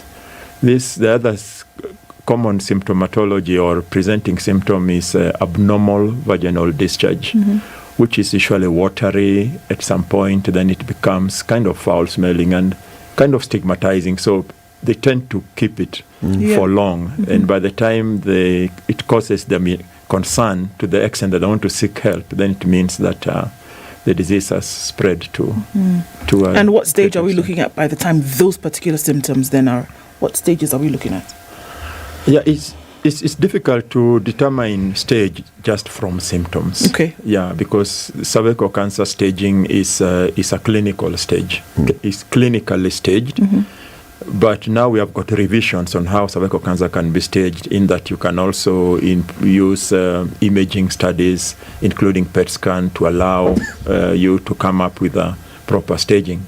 However, by the time one has those symptoms, there is almost always a lesion on the cervix. Okay. Yeah. So when you do a speculum, what I described earlier, you'll almost always see a lesion on the cervix. And by the time you are seeing a lesion on the cervix, we are talking about at least a stage 1B. Maybe if time allows, you may go through the stages. But just to reiterate that by the time you are seeing those symptoms, there is almost always a lesion on the cervix. So, I mean, I'm sure we'll go into prevention and what are some of the things that have been talked about that. We'll talk about the HPV vaccine and all. But pap smear has been touted and keeps being drummed in our ears. You know, have your pap smear every 2 years. How effective is a pap smear in being able to tell the general health of the cervix? Yeah, pap smear has been with us for many years, and thanks to Dr. Papanicolaou who brought this to us in terms of that it's a test that can be used for screening for cervical cancer. So pap smear is a screening test. I know you said it's been drummed in our ears. But I think it's mainly in a certain women of certain socioeconomic status and level of education and knowledge, because from the data we have is that pap smear is not as prevalent as we tend to read in other parts of the world.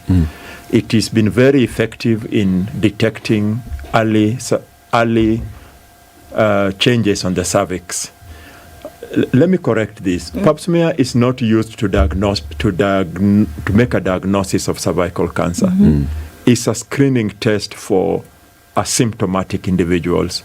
That is, you are screening women who have general health of the cervix, the area. Yes, no lesion at all.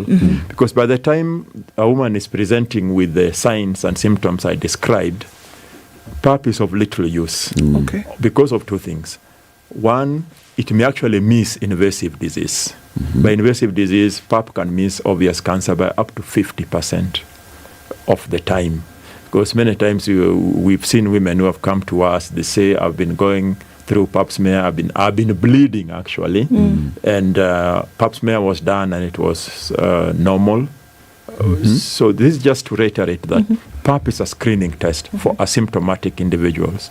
Once those symptoms start developing, pap is not indicated under such situations. But then Dr. So if you are doing the regular screening via pap smear, what do they say? Twice a year? Every 6 months?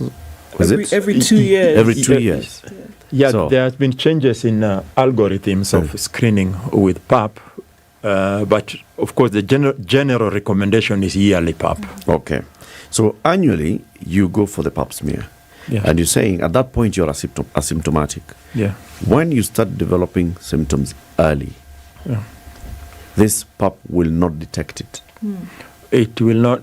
But once you start having postcoital bleeding because of the tumor or this abnormal vaginal discharge, foul smell, PAP may detect, but it may miss it in 50% of the time. Okay. So is there any instance when pap smear detects an area of concern that could be a cause for which could lead to a cervical cancer? Yes, maybe I'll dedicate a bit of time on the pap. Okay. Yeah. So once a pap smear is done, the pathologist gives an interpretation of what he sees. Pathologists, let me put it cytologists, because they're kind of looking at the appearance of cells. And it can either be 4 possible outcomes when you're looking at the pap report. One, it could be nothing, in that negative. Looks normal. It looks normal. Okay. Secondly, it could be that you have abnormalities of certain type of cells. We call them squamous cells, which are lining that line the cervix. And even in the squamous cells, the pap can also report a little bit more possibilities. Either the cells are looking abnormal, or they are moderately abnormal. I'm trying to simplify it, or severely abnormal. Sometimes, so when you look at a pap, you see reports like atypical squamous cells, which means the cells are just atypical, or low-grade squamous lesion, or high-grade squamous lesion. Then the pap can also report cells that line the inner part of the cervix. We call them the glandular cells. Or can also report that these cells are so abnormal, it is favoring cancer. So once you look at the pap and you see that there's nothing, or the cells are just atypical, those women should just be followed up. But if you start seeing that the cells are looking really abnormal, then the women are advised to go to a further step of screening. Okay. And we call that one colposcopy. Okay. So an abnormal pap is the entry point towards what we call colposcopy. Okay. Colposcopy means examining the cervix under a magnification. So, when you're doing a pap, you're just using the naked eye. But once the pap shows some abnormalities, then the woman should undergo what we call a colposcopy. You examine the cervix under a magnification. And when you are doing this, you apply some acetic acid. Acetic acid is vinegar, what we use mainly on our tables. And when you do that, and there are some color changes that may suggest that there are abnormalities on the cervix. So still on the pap, just a little bit, like you said, certain women in certain socioeconomic class then would be able to go in for a yearly pap. I mean, we do. That's right. Right? But just looking at the numbers, for you to confirm that the majority of women who are affected by cervical cancer today are also in the majority when it comes to those who do not get a pap smear. That's right. And most often it is because of the affordability of the screening. Yeah. How do we handle that? Yeah, all this has been looked at, and we should align ourselves to the World Health Organization prevention strategy, the 1970-90 strategy. I don't want really to digress right now, but we have initiatives or modalities of how we can tailor the screening of women, especially in the low socioeconomic status, because they may not afford a pap, because pap is quite costly. It is. Because you have to see a gynecologist, the kit itself is costly, then there are those overheads of a cytologist to look at it. So there are initiatives or areas that the Ministry of Health has introduced. We call it a single visit approach and visual inspection of the cervix with acetic acid. This is, allow me just to explain a bit what this means. When the women come for checkup, you you apply you do the general examination, you do what I talked about, the speculum, then you apply acetic acid onto the cervix. It's a very cheap screening modality. What happens is that when the cells are abnormal, which means that they are dividing rapidly, they tend to have a higher content of DNA or proteins. So when you apply the acetic acid, they kind of tend to clump and gives you an appearance of white staining on the cervix.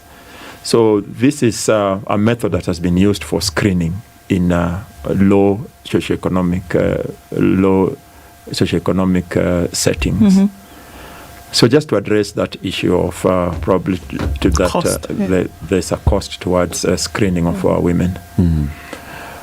Now that we're talking about screening, the World Health Organization in the 1970-90 strategy recommends that women should undergo screening with a high performance or high fidelity test, and in this case should be a HPV DNA screening. Why do we recommend this? Because we now know that the HPV is the common cause, the most important cause of cervical cancer, more than 90% of cervical cancer. So HPV DNA is also gaining some traction in terms of screening for cervical cancer. Let's take a break and then we continue this conversation shortly. 7:30, our Health Friday conversation this morning is with Dr. Eli Odongo. He's a gynecological oncologist. In this Cervical Cancer Awareness Month of January, we are looking at this silent virus that leads to cervical cancer and just trying to understand it, trying to understand the preventive measures and also trying to understand the treatment that is important for cervical cancer. Dr. Ari, there's a new taxi app in the market. Well, it's not new, but we are talking about it a lot, making it sound like it's Kenyan. It's called Maramoja Taxi app. Maramoja taxis are available in Nairobi, in Mombasa, in Nakuru, in Naivasha, in Kisumu, in Eldoret, which means that you want to go to Kitale, you're in Eldoret, you can take a Maramoja taxi and come back. It's the cheapest in the market. The drivers are the highest in the market. And it's most convenient to use with ingrained safety features, including, like what City keeps reminding us, when you hail a taxi and it comes and you've decided I want to use this driver and this vehicle to go to a certain destination, you will receive a code before the journey starts. You have to give the driver that code that you have received on your phone for him to key in so that the journey can begin. That's safety feature number one. Safety feature number two, City, at the end of the journey, another code. And in the absence of that code, the journey will not have ended. And with that code, you then get to know what the cost of the trip is. It's like that. Yes. So you see all those safety features in it. Download Maramoja Taxi on your Play Store, App Store, wherever, and then just sign up, name, email address, telephone number, and you're good to go. If you load any amount of money onto the Maramoja wallet, you get a 50% bonus immediately. If you use SPICE30 as your promo code, you get a 30% discount on that trip. Good, isn't it? Yeah, that's good. Very good. We'll continue this conversation shortly. Good morning. This is the Situation Room, the only way to start your day. Step up and shine. It's that time of the year to win big with Kiwi. Stand a chance to win school fees worth 35,000 Kenya shillings weekly and instant airtime or data. Here is what you simply need to do. Visit your nearest store, buy any participating Kiwi tin with a fabulous new design nationwide. Dial *459*5#, enter the unique code you'll find under the lid, and you could be the next winner. Kiwi, your trusted partner to protect, shine, and waterproof your shoes. Terms and conditions apply. Across Africa, a new era has begun, shifting our focus to a new horizon, connecting us with one purpose: to create and share opportunities to grow.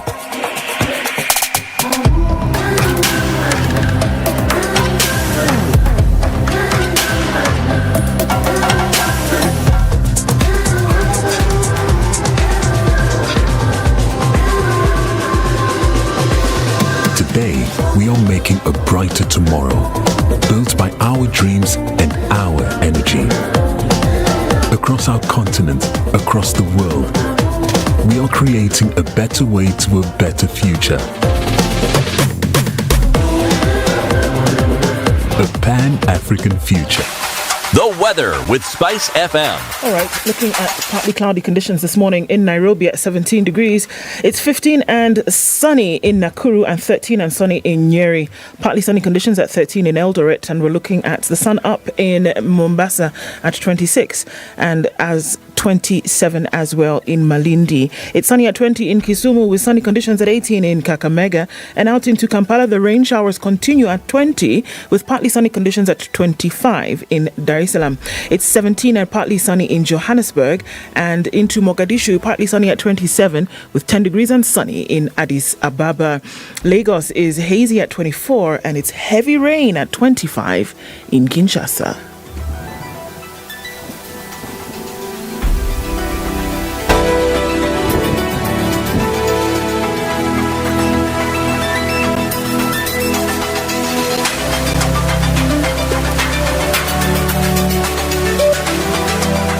Okay, so traffic still in your usual spots this morning. Langata Road is quite busy as you're coming in towards the Wilson Airport, and then some of that traffic will go to Raila Odinga Way. Folks who are trying to get away from all that traffic that's heading out to Uhuru Highway. Very busy coming in from Survey on the Thika Superhighway, as well as many lanes on Kiambu Road this morning. Limuru Road is also busy, but we're seeing the most of it right now getting in from Ngara towards the Globe Cinema overpass. So that's busy into the CBD this morning. Not too bad coming out of Westlands. Waiyaki Way looks pretty good. So we're going to keep an eye on things. We're getting into traffic hour proper right about now. Let's talk on Spice FM KE on X.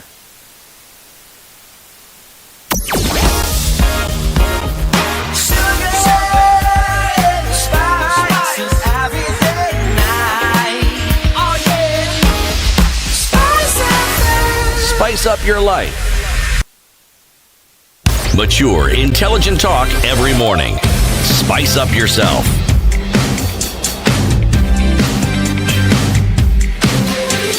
"25 minutes to 8, our conversation continues. It's a Healthy Friday conversation with Dr. Eli Odongo, a gynecological oncologist and President Emeritus of the Kenya, those ones, Obstetrical and Gynecological Society.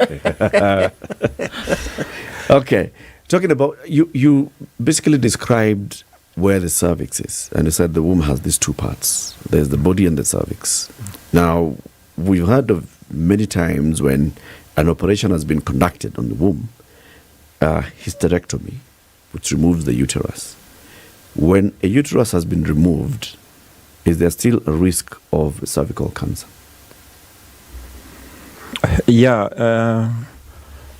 It depends on the reason why the uterus was removed. The uterus can be removed because of many reasons. It could be that there was a problem in terms of maybe the heavy bleeding, or that could not be controlled by other means, or could have been removed because of cervical cancer. Now, if the uterus was removed because of a condition that's not related to cervical cancer or a pre-malignant means pre-cancer, then that kind of eliminates the risk of cervical cancer. However, if the uterus was removed because of pre-malignant condition, pre-malignant means pre-cancer, or due to cancer, then the risk is there of developing cancer. And in this case, it will not be called cervical cancer. I'm saying this because what causes cervical cancer is also responsible for cancer of the vagina and also responsible for cancer of the vulva. The vulva is that outer part of the female genital tract that you see when you look in the mirror. And so there's a theory known as the field theory, in that those who have cervical cancer, 10% of the time they could be having a related condition on the vagina or on the vulva, because the risk factor is still human papillomavirus. So if a hysterectomy was done because of cervical cancer or pre-cancer, then there's a risk of the same condition developing in the vagina, and therefore these women still need to go through the usual screening. Sorry. In this case, hysterectomy. What is it and why is it necessary? Okay, hysterectomy. Maybe we focus on in the scenario of cervical cancer. Yes. Okay. Yeah, hysterectomy means the removal of the uterus. And now that we are focusing on cervical cancer, in some scenarios or in some stages of cervical cancer are amenable to hysterectomy. Maybe let me just say that not all women should undergo hysterectomy because they have cervical cancer, because you have to tailor their needs. We are seeing younger women who have cervical cancer and they may still want to carry on with in the reproductive desires and motherhood and all that. And once you do a hysterectomy, that means you have brought an end their obstetric career. So in this case, there are several management options that you can offer, in that you can actually remove only that part of the cervix that is involved by disease. And this procedure is what we call a trachelectomy. Remember, when you remove the part of the cervix, it also compromises the ability of the uterus to carry a pregnancy, in that there's a risk of preterm births and preterm labor. So when you're doing this kind of procedures, then you are advised or expected to put what we call a purse string, kind of a purse string on the neck of or where the cervix was, so as to hold the baby. Kind of like a McDonald's stitch, what they call. Yes, the same kind idea. It's same idea. McDonald's stitch or Shirodka stitch. It's same idea. Now, for those who desire the fertility and maybe the stages are not really advanced. And then hysterectomy for those who may not desire fertility and the stage is amenable to surgery, then you offer hysterectomy, which means removal of the uterus. And just to also inform the viewers that not all cervical cancers are amenable to surgery, because surgery can lead to more side effects or morbidity if done beyond a certain stage. Mainly because the purpose of surgery is to remove, you're able to go around the tumor and remove all of it. You don't want to cut through tumor. Because once you cut through tumor means that you are increasing the chances of recurrence amongst other complications. So beyond a certain stage, then we recommend chemotherapy and radiation, whereby chemotherapy is given just as an adjunct to radiation, but the mainstay of treatment for very advanced disease is radiation. So I could be digressing a bit. No, you're still on track. No, you're not digressing at all. You're being comprehensive. Yes, that's what it is. I want to ask about the HPV, the human papilloma virus. What is it? What are the risk factors for cervical cancer? And what's the association of HPV and sexual activity? Yeah, human papilloma virus is a family of viruses. There are over 100 types of human papilloma virus, but those of importance to us are not so many. And those are what we call the high-risk types, because they have got the ability to enter into the cell and change the genetic makeup and convert it into a malignant disease. It is sexually transmitted, and it is very common in that the prevalence in East Africa is around 30%. The prevalence in Europe and other places is around 15%, which means that even a single sexual exposure is enough for one to acquire human papilloma virus. The concern is not really the acquisition of the virus, because most people who are immunocompetent, they clear the virus within 1 or 2 years. But sometimes the virus persists because of one reason or another. I may give examples situations whereby the virus can persist. One is when there's reduced immunity, especially in our part of the world. We've got very high, not very high, but high prevalence of HIV. And HIV co-infection itself is kind of a promoter or a risk factor, in that these women who have HIV infected are not able to clear the virus. And that is why this explains that cervical cancer is more common in women of this population. However, immunosuppression or reduced immunity can also be due to women undergoing chemotherapy or those who have undergone organ transplant. Then that's the predisposes to persistence of the disease. And I want to insist that most still clear the disease, but the issue is usually persistence of disease. And there are also co-factors towards acquisition of human papilloma virus. Of course, we've already mentioned the issues around sexual activity, multiple sexual partners, or a high-risk partner. One can be monogamous but has a high-risk partner which predisposes them to acquiring the high-risk types. Then there are also co-factors like smoking, because then that impairs the ability of the body to clear the virus. Co-infection with other sexually transmitted infections. We have conditions like chlamydia.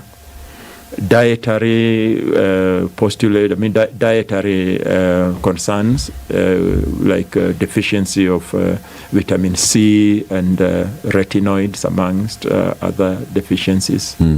And also there's been the concerns about contraceptive use, a little bit controversial.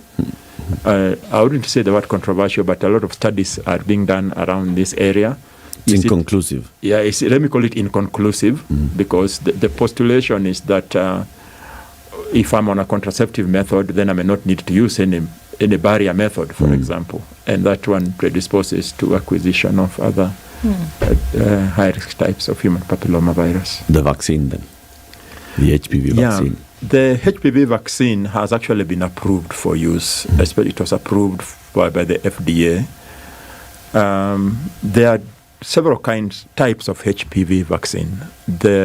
Currently we have 3 in the market. We have one that covers against two high-risk types of HPV. And then there is another one that covers against, works against four types of HPV, and there is another one that 9 types, also known as the nanovalent vaccine. What we have in our program in Kenya is the one that acts against the 4 types of HPV. So the HPV vaccine is not a live vaccine. I mean a live particle. Actually, what is administered, they are called viral-like particles, which have been which mimics the HPV. So the immune system recognizes these particles and forms antibodies against the HPV, and this helps in clearing the disease. So the approval, of course, is for 9 to 26 years, but this has been extended to 45 years. So the FDA approval is up to 45 years. So women up to the age of 45 can get the vaccine. So how long, and this is interesting, because, sure, when the calls for getting girls between the age of 9 and 14, that's where it started. Those are the numbers that we saw. To then come out and get the vaccine, and you get one and then you get the booster. Of course, it went up in controversy, and everybody was saying, no, what we're doing is we're encouraging promiscuity amongst girls, etc. That's a whole social conversation. But when you talk about introducing viral-like particles that then form antibodies, how long do they remain in the system in order to protect one from getting the virus? Because a girl at the age of 9 and then going well into her productive years would need that kind of protection for a while, no? Yeah, and that is why we have the concept of repeat doses. Okay. In fact, the recommendation is you give it at different time points, at 0 months, 1, and 6 months. We are now seeing recommendations from elsewhere about a single dose vaccine, but we are still looking at the data, which needs to be validated before it becomes policy. Coming back to your question, how long does it last? The reason why it's given in younger, is recommended to start in younger women is because they have not been exposed yet to the HPV, or most likely they haven't been exposed to HPV.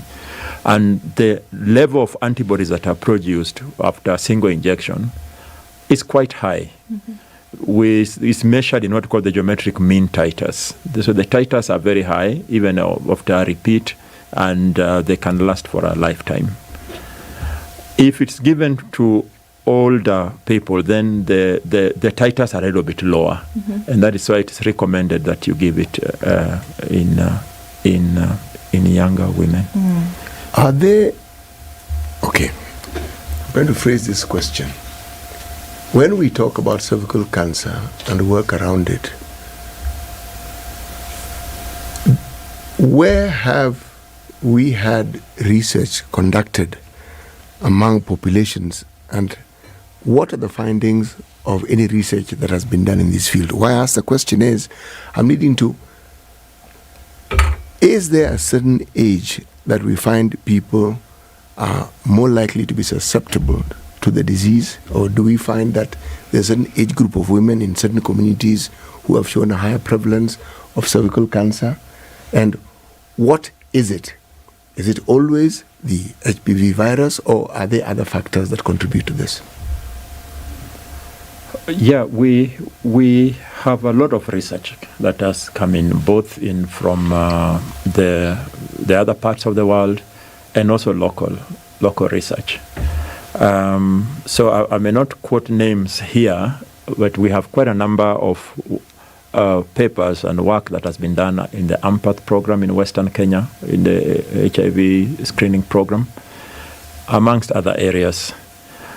And we are seeing the same pattern in that HPV infection, or let me put it this way, cervical cancer, in cervical cancer cases, and you look backwards and try to type the kind of virus that is responsible, it's actually type 16 and type 18. And the population dynamics is that those who have immunocompromised, especially mentioned HIV, you are seeing cases when they are much younger. The mean age of cervical cancer is actually what a couple of years ago it was around 51 years, 52 years.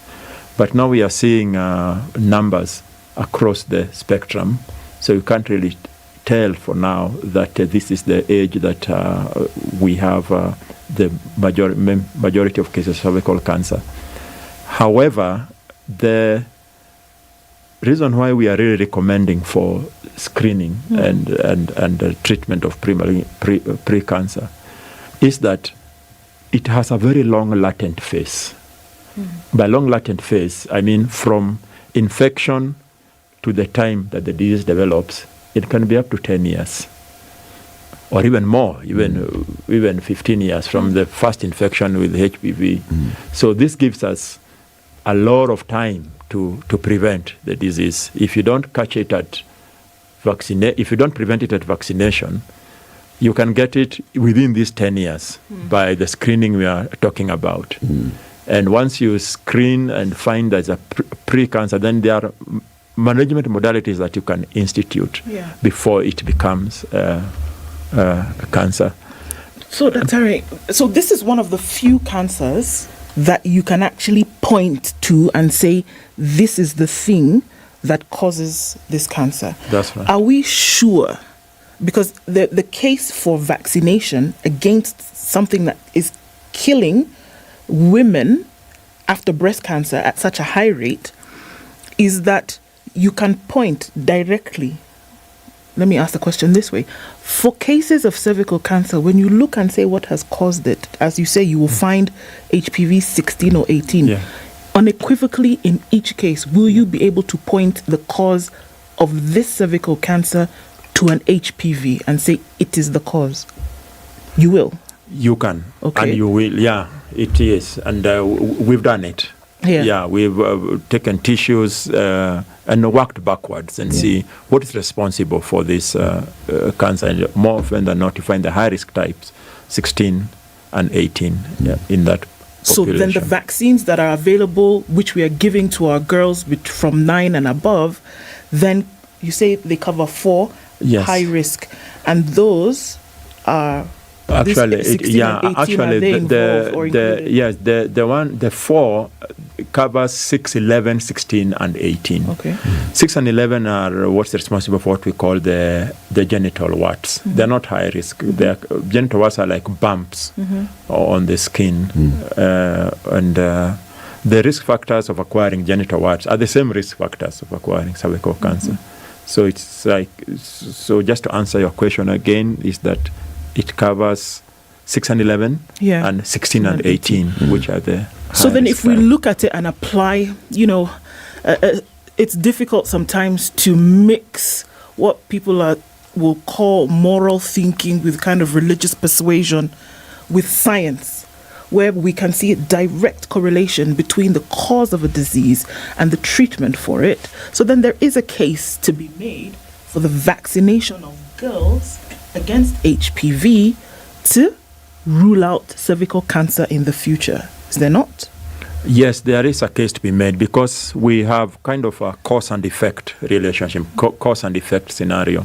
We know that cervical cancer is caused by HPV, and if you don't do something about it, especially if it persists, it's going to become cancerous. So it's a strong case for vaccination.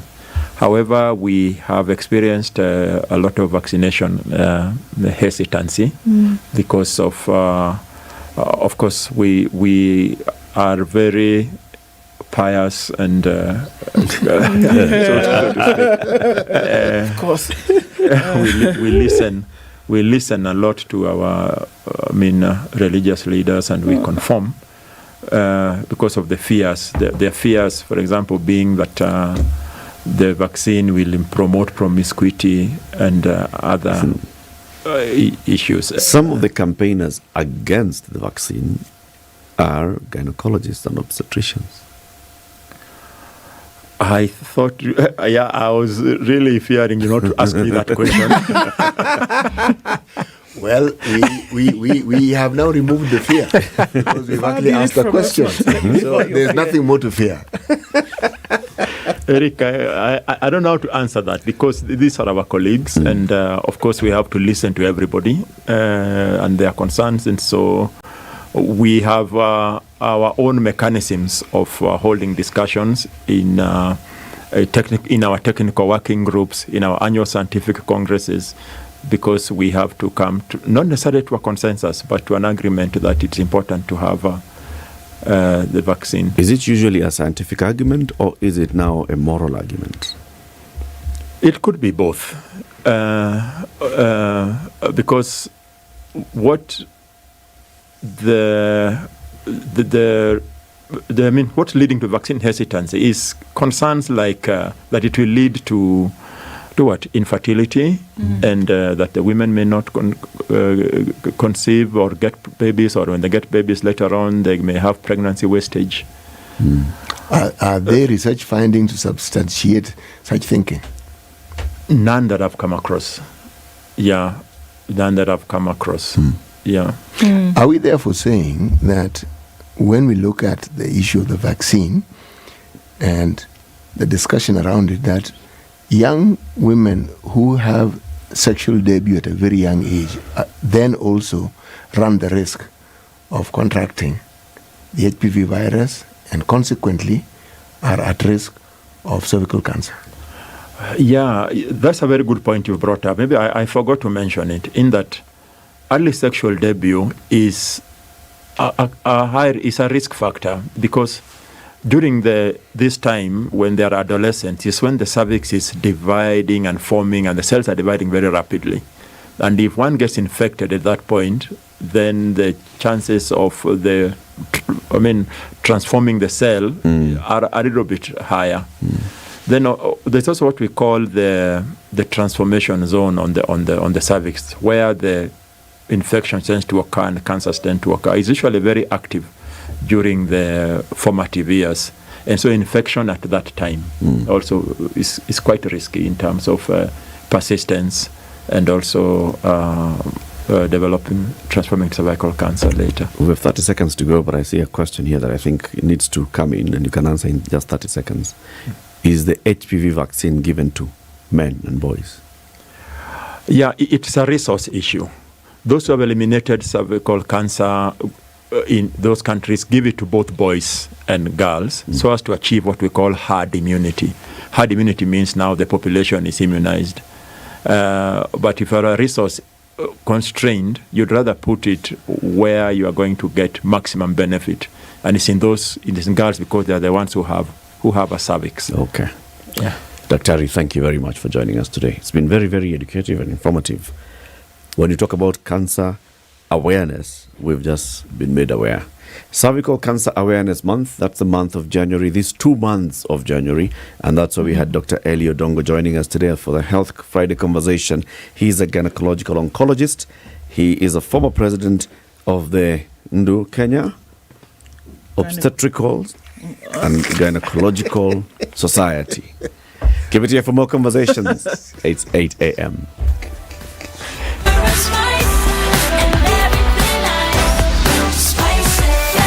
Spice up your life.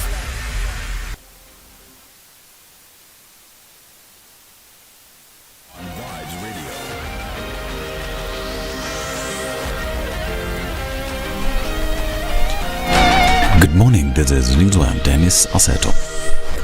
The High Court has declined an application to have a hotel associated with Tourism Cabinet Secretary Alfred Mutua access 3 bank accounts to aid in operations.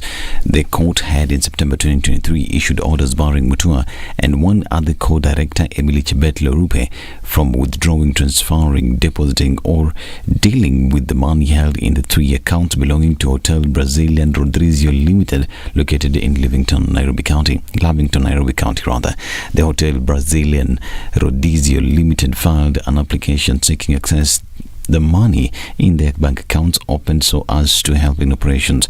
The hotel had argued that it will not be able to continue with its business operations and functions for the part of January 2024 and February 2024 onwards if it is not allowed to access its 3 bank accounts and withdraw funds to meet its expenses, including operational costs, salaries, requisite statutory deductions, rent, utilities, as well as the business premises insurance. The Orange Democratic Movement is now lamenting over what it terms as starvation of political parties' funds by the Kenya Kwanza government.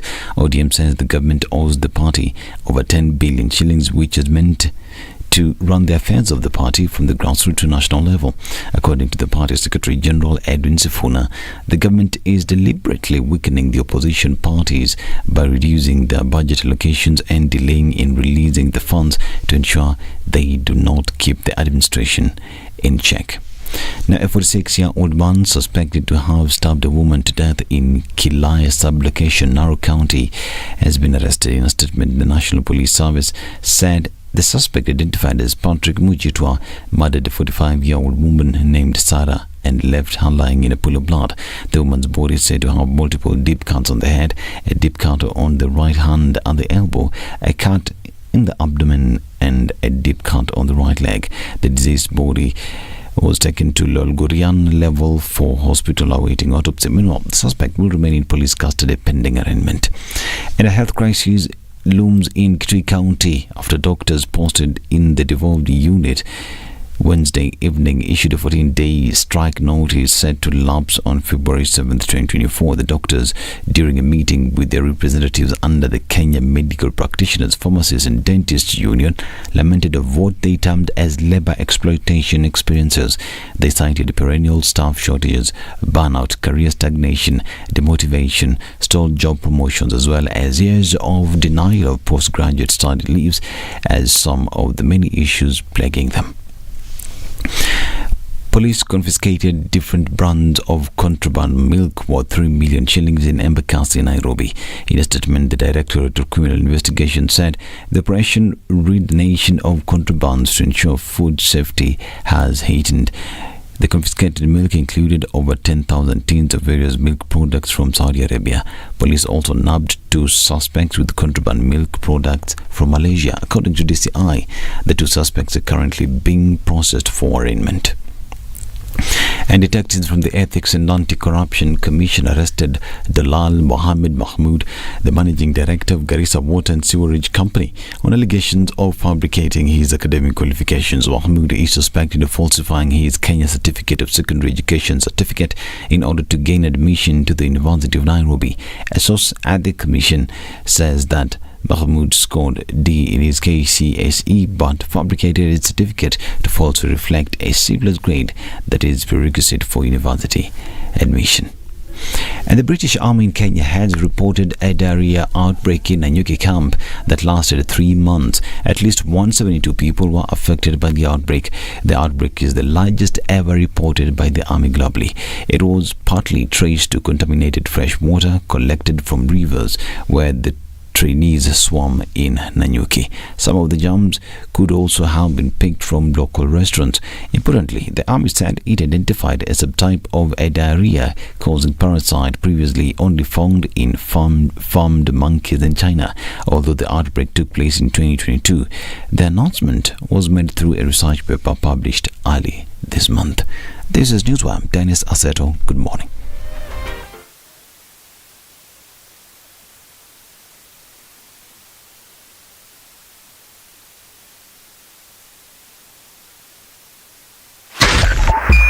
.5 Spice FM, Kisumu.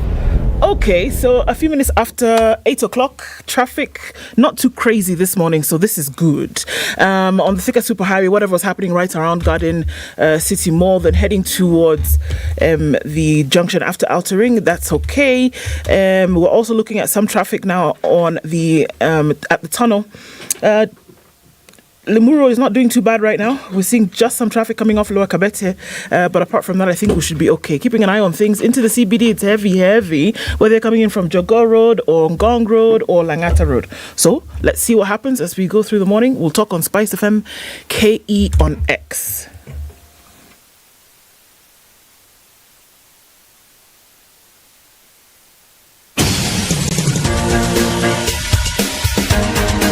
This is The Situation Room, the home of hard-hitting political commentary and penetrating insights about the state of the nation. This is a talk radio experience like no other. The Situation Room, a place for hard truths, debates, and elevated conversations. The Situation Room, witty, political, engaging, deep, controversial. In the room, we have C.T. Muga, researcher, academic, seasoned political observer, a fountain of wisdom in these politically uncertain times. Ndu Okoh, Nigerian by birth, Kenyan by choice, communications expert, Pan-Africanist, a truth seeker and believer in people power, and Eric Latiff, agent provocateur, the man in the chair, seasoned journalist, news hound, a man who believes in punching up, not down.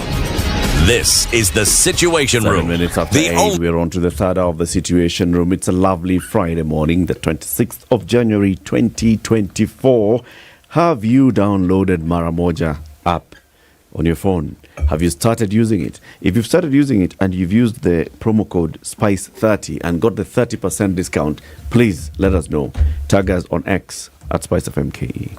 On Facebook, you can find us and post a comment there, SpiceFM. Or if you're following our live stream, you can also tell us, yes, I actually did the Spice 30 promo code and I got 30% discount. Or you can also tell us, I loaded some amount of money onto the Maramoja wallet and I immediately got 50% bonus of the money that I'd put in. And also you can tell us, I used Maramoja taxi and I was able to tap, pair and go. That means I chose the driver that I want and I paired myself with that driver, came for me and we went. And later, if I wanted to use the Maramoja taxi and I had now established a cab guy or a cab girl, I just went to look for that particular driver, asked them to come and pick me up, and they came and picked me up.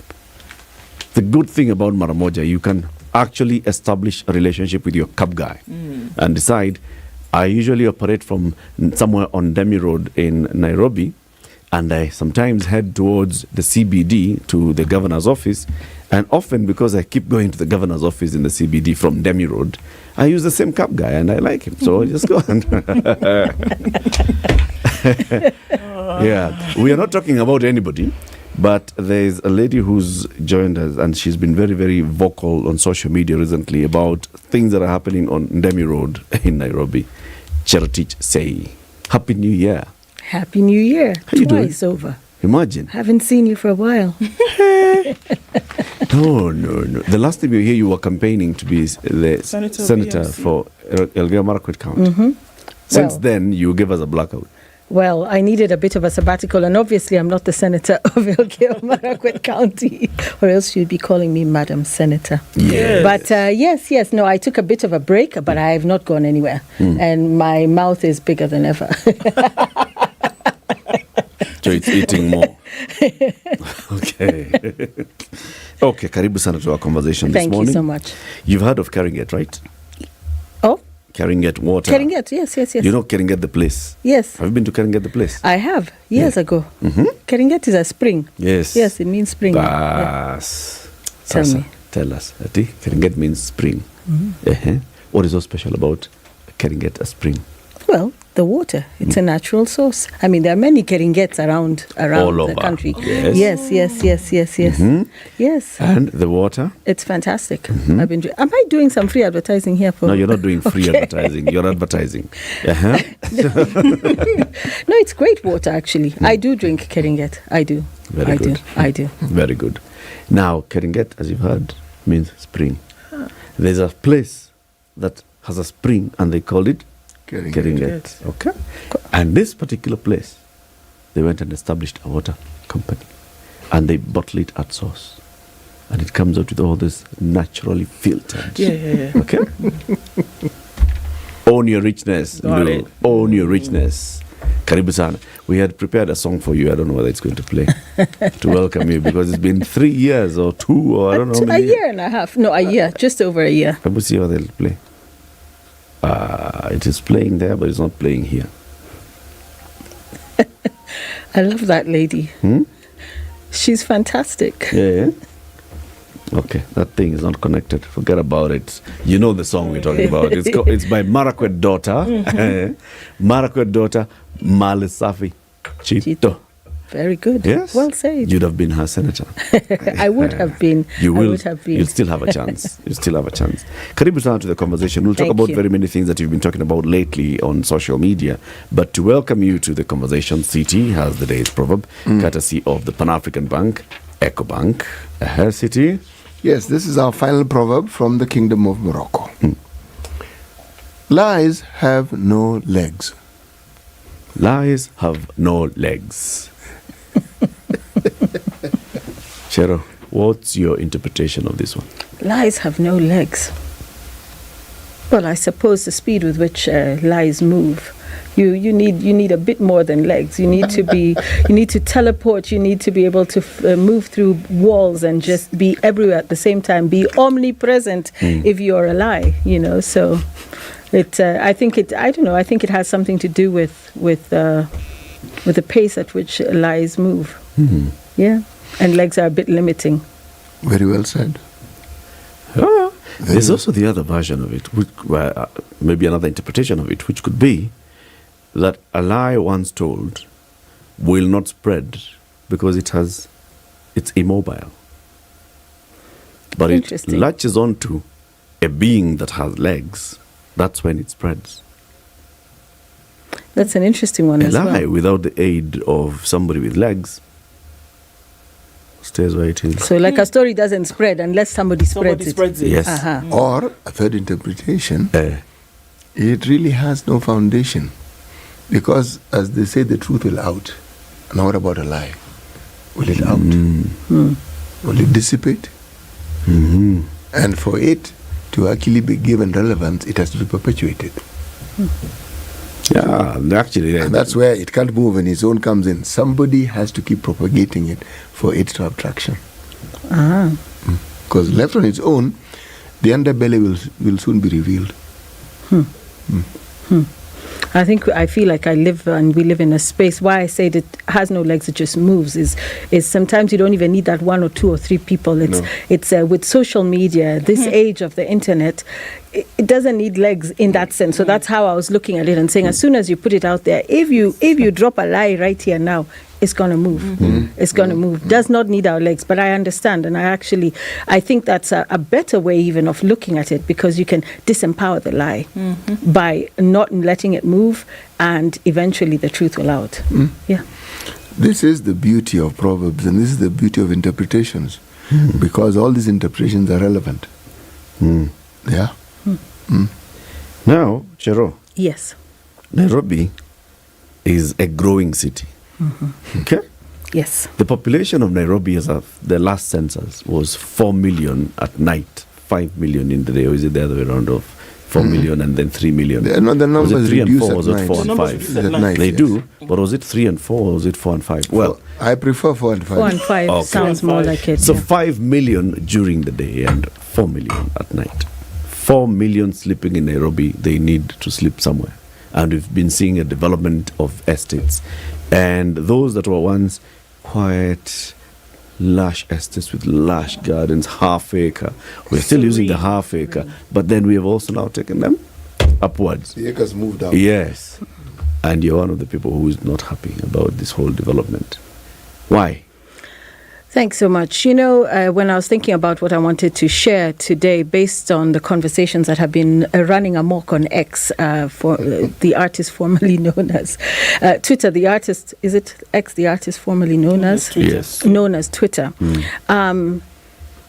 It's been interesting, the types of feedback and conversations ongoing. And one of the things I want to be very clear about is this is not about class.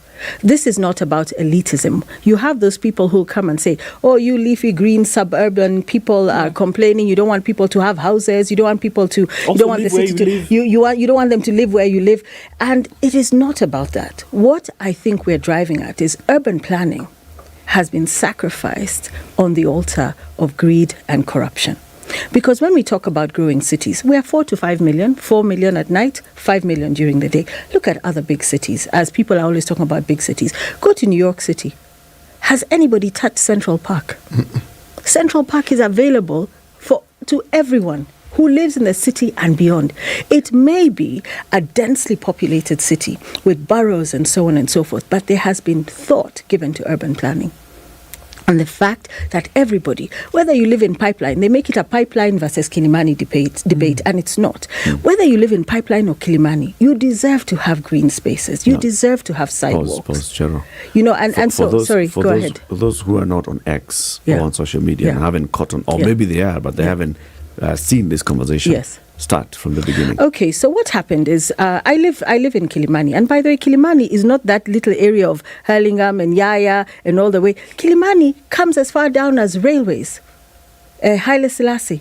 It goes all the way sheer across past St. Andrews, Arboretum. State House is even in Kilimani. You go to Ring Road, Westlands, come all the way up Oloitoktok, all the way Gitanga Road, all the way up to Kingara Road, dip across to the junction and come down Gong Road past Nairobi Hospital. Kilimani is vast. And there's Upper Hill on one side, there's Kileleshwa on the other side, and and so on and so forth. So I live in Kilimani, and over the years we have watched high rises mushroom. And you say, okay, there's one. I thought this is a 4-zone neighborhood, 4-story zone neighborhood. You see one, 7 stories, 8 stories, 9 stories, 14 stories. Next thing you know, Wood Avenue, which was called Wood Avenue for a reason, is not Wood Avenue anymore. Cement Avenue. It's Cement Avenue. It's hot concrete jungle, wall to wall, beacon to beacon. And I've been watching these developments. And you know I'm an active citizen. And when you see something that's not quite right, you start asking yourself, who are these people? Who are these developers? Where is all this money coming from? And don't tell me it's to cater for rural to urban migration, because it's not. There is affordable housing that the government is busy with, and that is not the affordable housing. So this is how the story evolved. And right next to where my business is, we have a 7-tower, 18-story, 3 stories down, 18 stories up, 7 towers of 18 stories each, to be about 400 apartments. And last year, along with neighbors, we said, what is this? Where was the change of user? Where is public participation? Where are the plans? To date, we have never seen the plans. And they used kifua. I was assaulted by the contractor about a year ago, the local contractor that they used to excavate, to salvage and excavate. And I went to the police station, have the OB, and you know, got my P3 form and so on and so forth. When I said, what are you guys doing? They felled trees. It was a 1-acre plot, 2-acre plot. The trees, the mugumos that went down, the trees that have been there for decades, even more than a century, went beacon to beacon. And with the neighbors, we said, what is going on? We went to court. We're at the National Environment Tribunal right now, and the matter is still ongoing. And then recently, and this is what triggered now what we're talking about, recently we saw a little questionnaire being passed around the neighborhood, just across from where I am, on another maybe half-acre plot. There's a proposal for 3 or 4 towers, 18 stories each. That's what they do. They start doing that. I said, who are these people?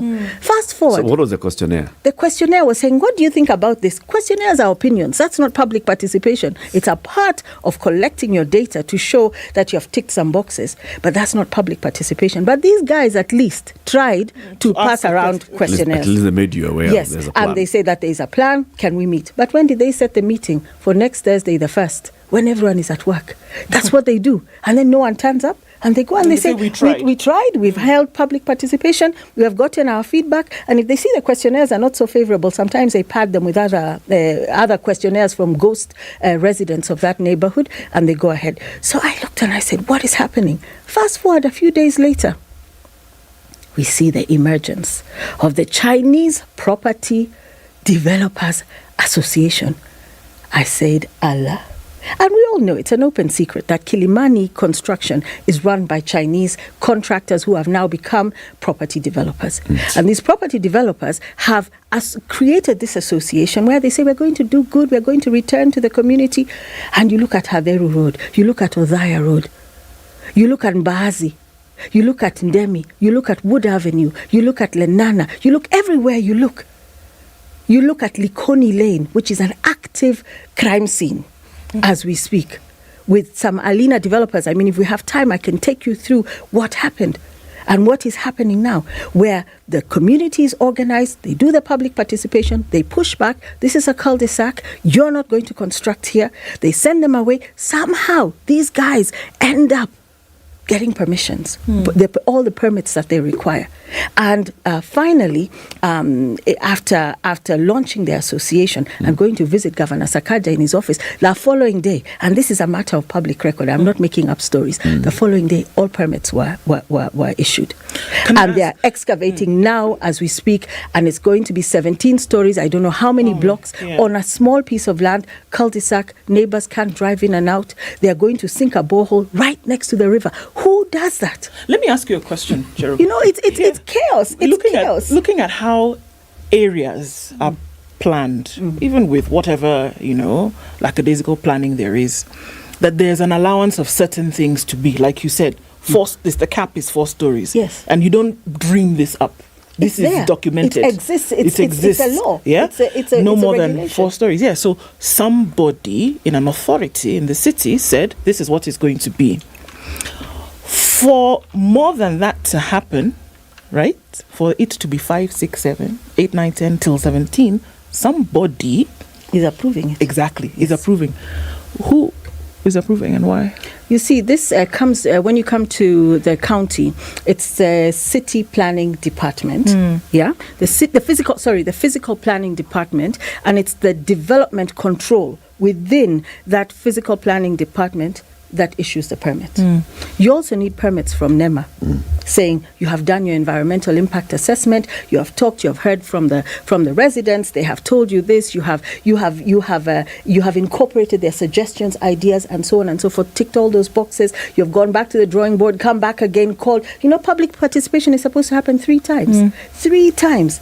And you have, and I said, let me speak to some architects to really understand what exactly is supposed to happen. Because you ask, it's the anatomy of corruption in this city. I asked and I said, number 1, you have to have a master plan. Okay? Then you have to search and make sure you have correct and legitimate ownership. You're not going to be in any kind of dispute.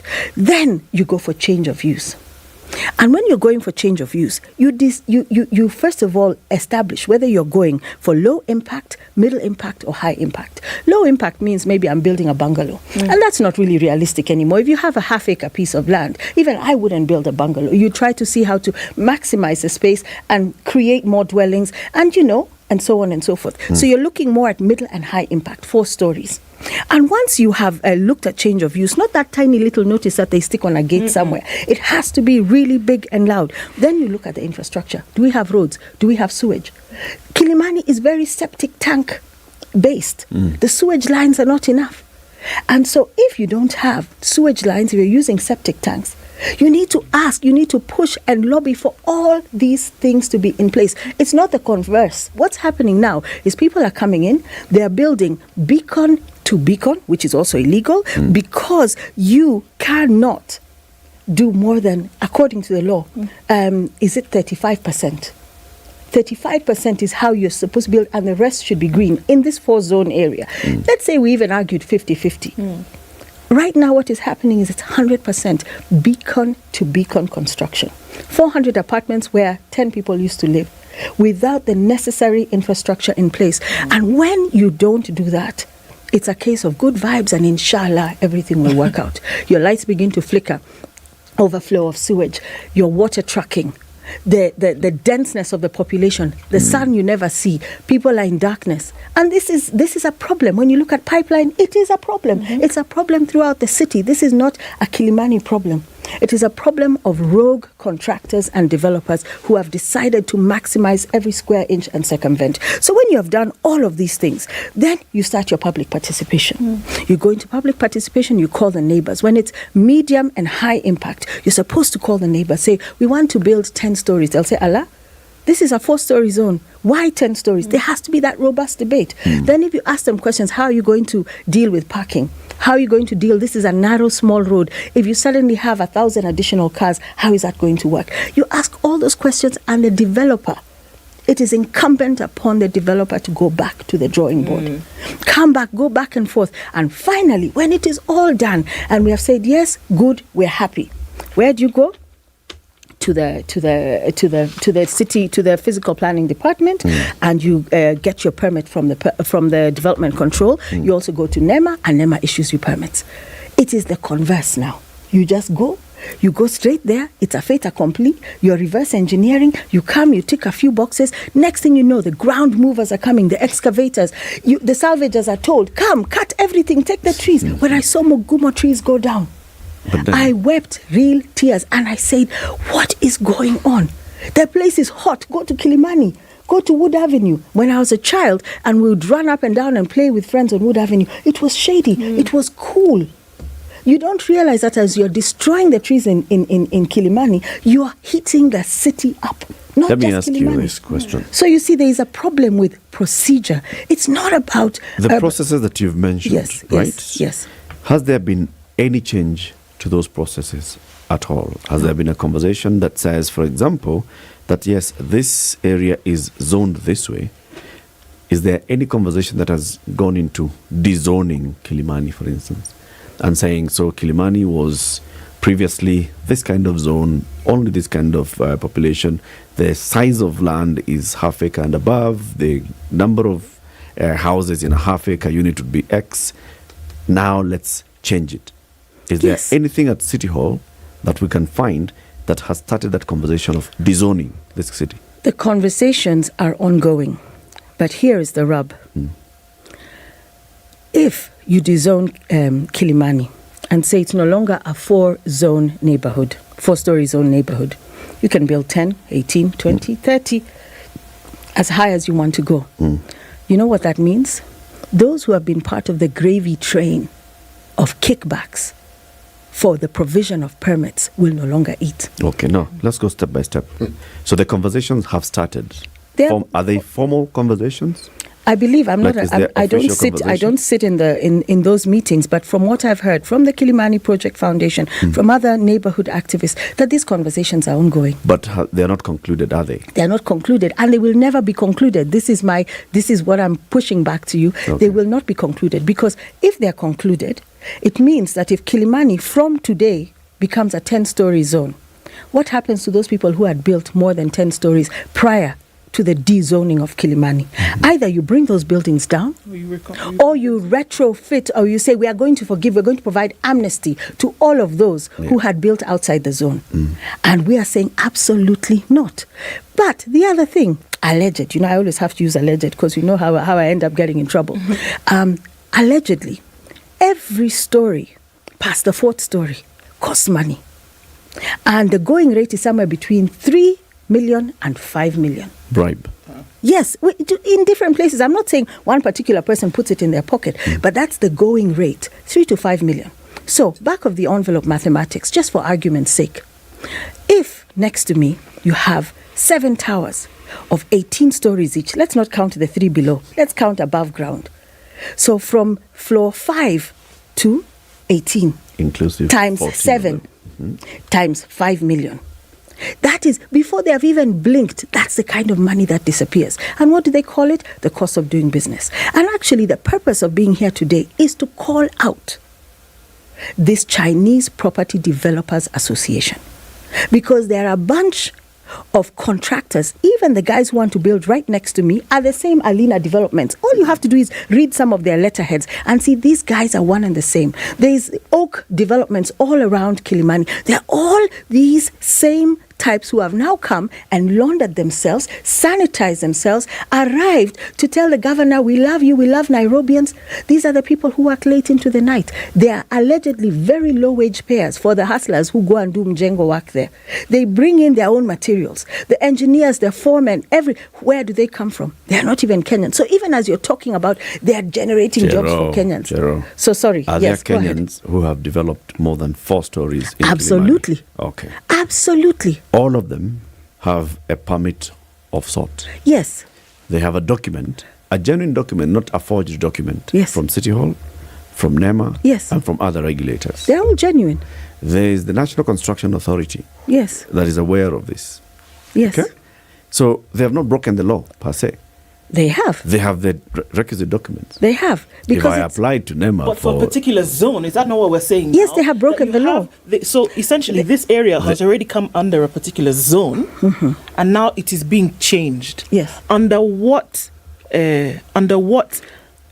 specifications is it being changed? Who is allowing this change? The issue of the certificate I see where Eric is going. Has broken the law. Has the developer broken the law? Absolutely. By applying and receiving a certificate? I'm sure City would give us a proverb saying, how many you need 2 hands to clap.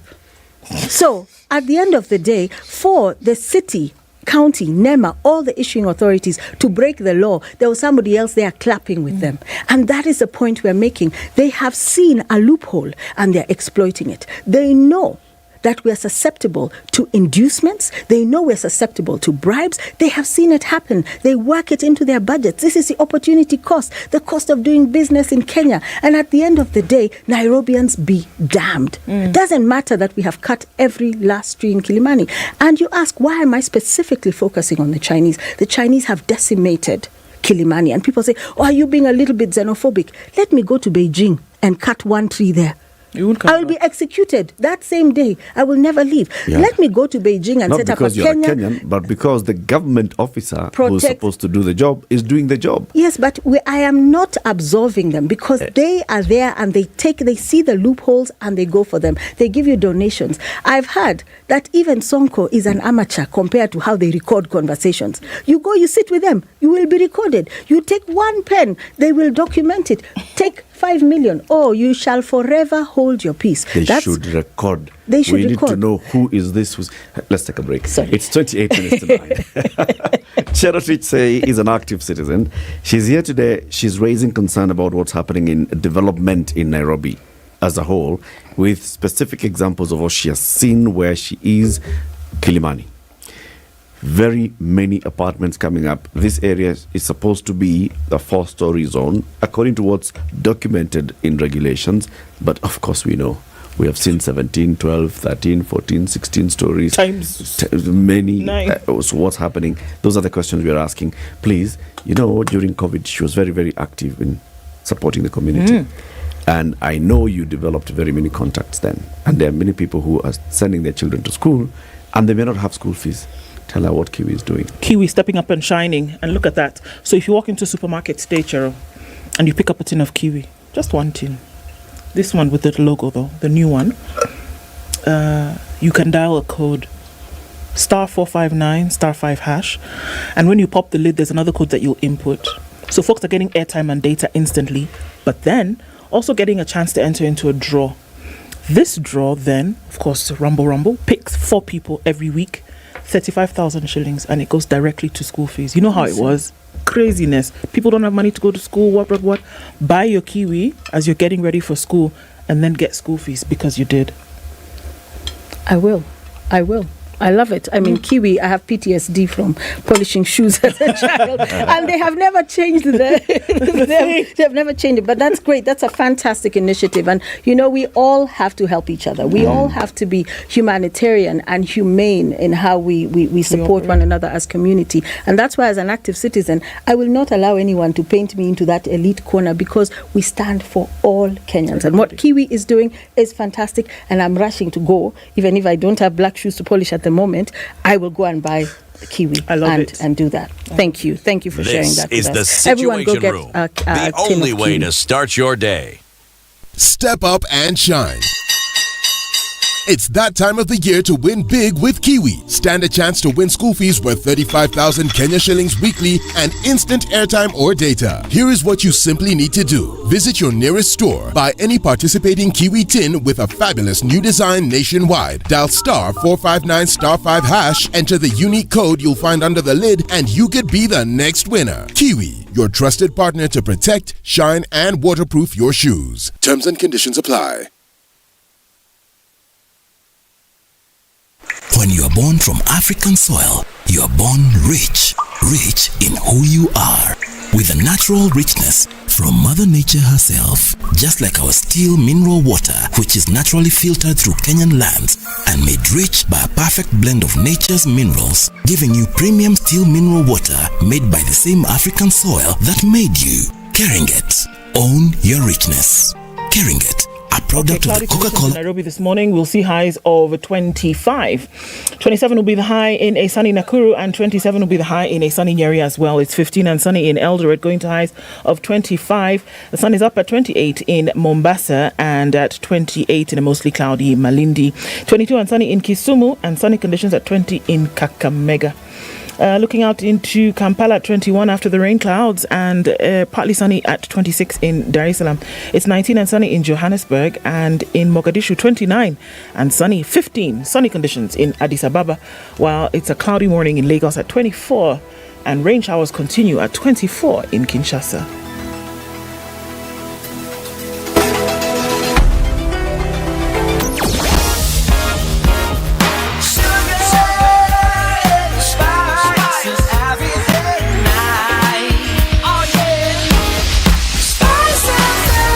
Spice up your life. All right, not too crazy a morning with traffic. We're just looking at trying to get into the CBD as you're coming off of the Thika Superhighway through towards Pangani. That's where we'll have a hold up and also some on Limuru Road.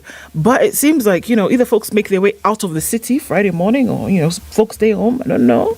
Langata Road, just a little bit of that as you get towards Bunyala Road roundabout or Bunyala Road Junction. And so we'll see some of that getting into the city, but not too crazy this Friday. Let's keep an eye on things still and see what happens as we get closer to the end of traffic hour, and we can talk on SpiceFM KE on X.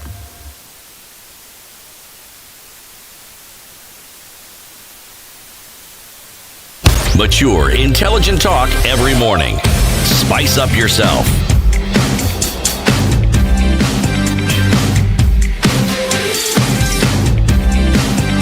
Mornings done right. 23 minutes. 94.4. Active citizen Cherotich say continues. Nairobi, planning, zoning, approvals, and everything else that's happening in the name of development. Have you raised this with City Hall? Yes, with the governor, with the chief accounting officer of Nairobi County, who is Governor Sakaja himself. I have raised it directly. He doesn't take my calls.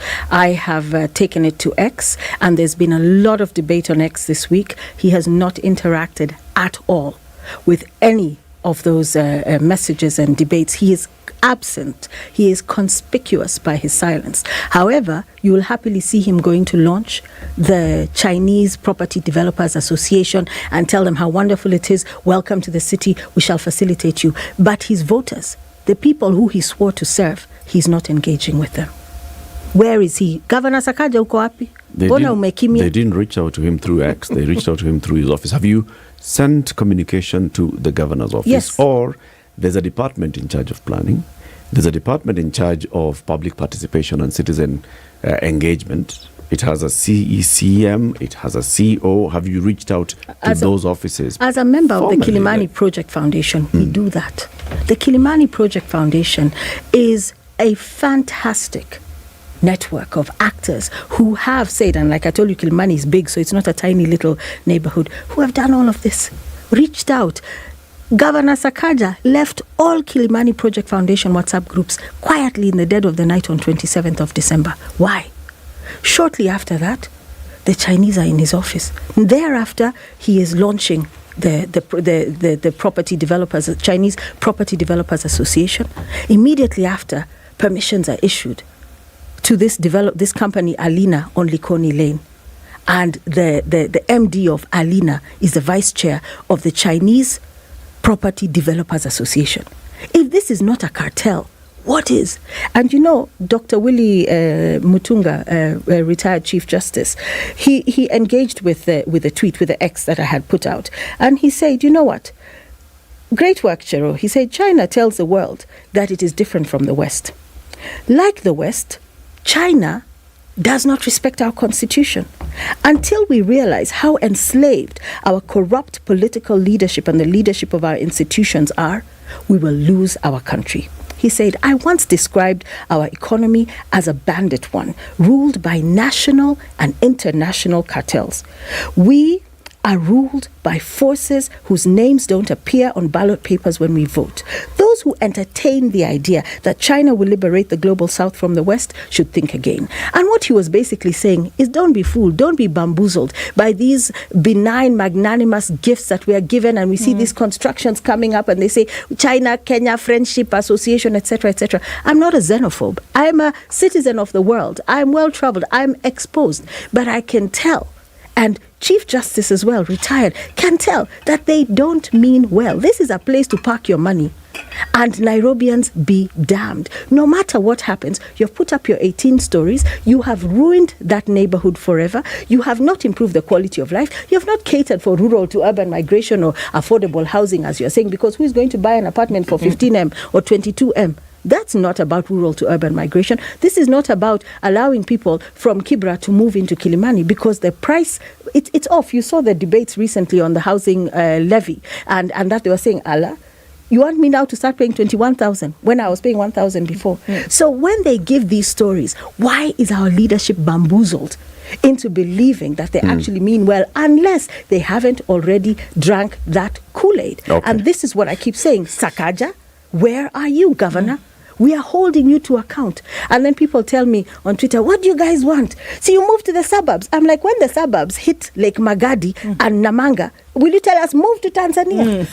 At some point there has to be order, and there has to be common sense, and there has to be rational, and we have no shortage. Sorry, City, no shortage of professionals. And when I look at the Architectural Association of Kenya, Engineers Board of Kenya, Institute of Quantity Surveyors, Kenya Institute of Planners, Institute of Engineers of Kenya, why are they keeping quiet? Where are they? Where are they? If there's Chinese Property Development Association, where is the Kenya Property Developers Developers Association? And why aren't they saying anything? Are they complicit? Are they scared? Because I was even warned, this money, these people are dangerous. I'm like, look, we live in danger every day, and we live by the grace of God, and we're protected to the extent possible. And we have to speak up. And I'm like, who is afraid to speak up? Are the professionals afraid? The residents are not afraid. There's an elderly couple off Dennis Pritt Road that has to collect used condoms being thrown over from these high-rise that have surrounded their property. They have lost value. An investment that was worth 30 or 40 million is now down to 10 to 15. And it's unchecked. It is unchecked. And people think, it's just this middle class. You think people in Pipeline are happy? It started there. They said, let's go to lower income neighborhoods, see whether we can jam-pack them with high rises where kids have rickets, where you use flashlights during the day. Let's experiment there. And if it works, let's move to the leafy suburbs. Okay. And we keep moving, and we keep moving. They're in Karen now. Now, CT, ask your question. Or maybe they should take over Arboretum. And in Kilimani, we have security installations. Tema your mate. City, ask. There's not a tree that they have seen that they wouldn't cut if given half a chance. Okay. Why are we blaming the Chinese? Because they are enablers. No. They are the enablers are us. No. Because we have laws, regulations, and you pointed out clearly. There are zoning laws. We've had strong members of this Planners Association in this studio more than once, and we discussed some of these things with them. In fact, I was communicating with them, asking him to explain to me this zoning thing, how exactly it works. I have a scant understanding of it. Why am I saying this? You think this is a big issue. It is not a small issue. The AU headquarters in Addis Ababa, do you know who built it? Yeah, the Chinese. Precisely. Now, recently, there was an article in the papers where people are complaining at the AU headquarters that somebody was tapping and collecting information, and they found some sort of server in the basement somewhere. And I asked myself, what are you talking about?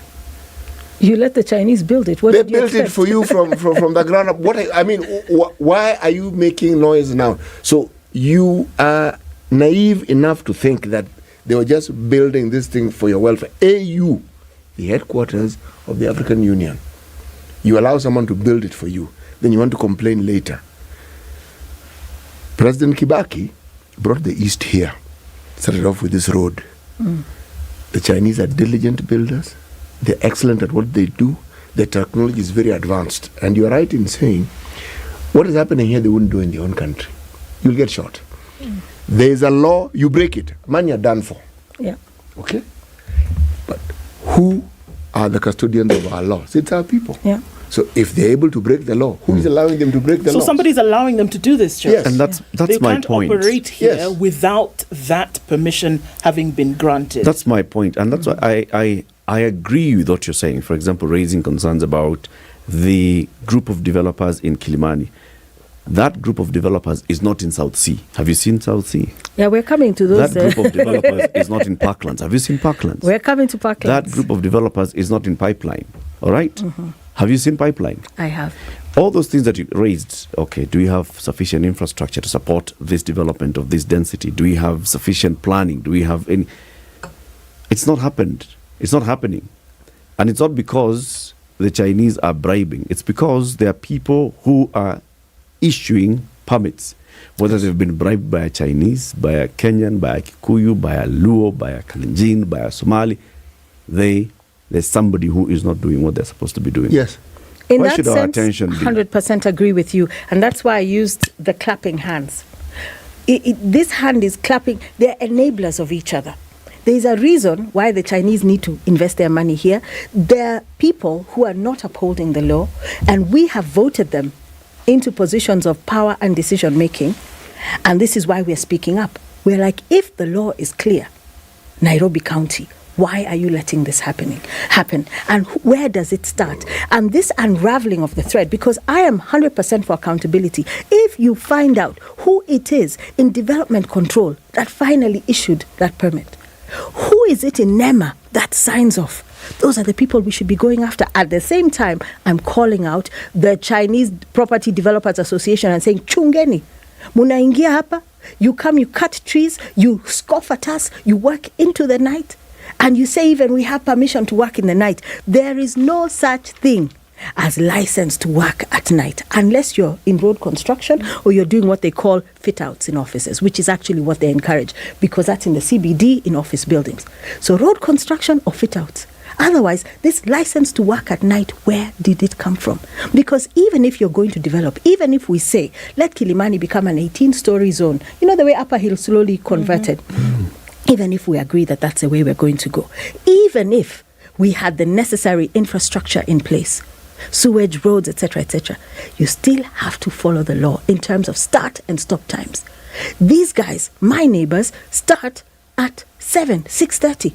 Noise. They continue. 5 o'clock, they're supposed to stop. Everywhere around the country, you should stop construction at 5. 10 in the night, you'll still find them. And those Mjengo guys working late into the night, I want to ask, how much are they even being paid? They work on Saturday, you're supposed to start 8, finish by 1. They work till 6 or 7 or 8 p.m. That's why they move like mad. You say they're efficient, they're good. They are breaking the law to move fast. Sunday, they're even found to be working, and you're not supposed to work on Sunday. So even if everything was followed, there's still impunity and loopholes. That's why I call them all out without exception. There's a cadre. But I agree with you. I agree with all of you. There's a cadre of employee in this country called a watchman. Okay?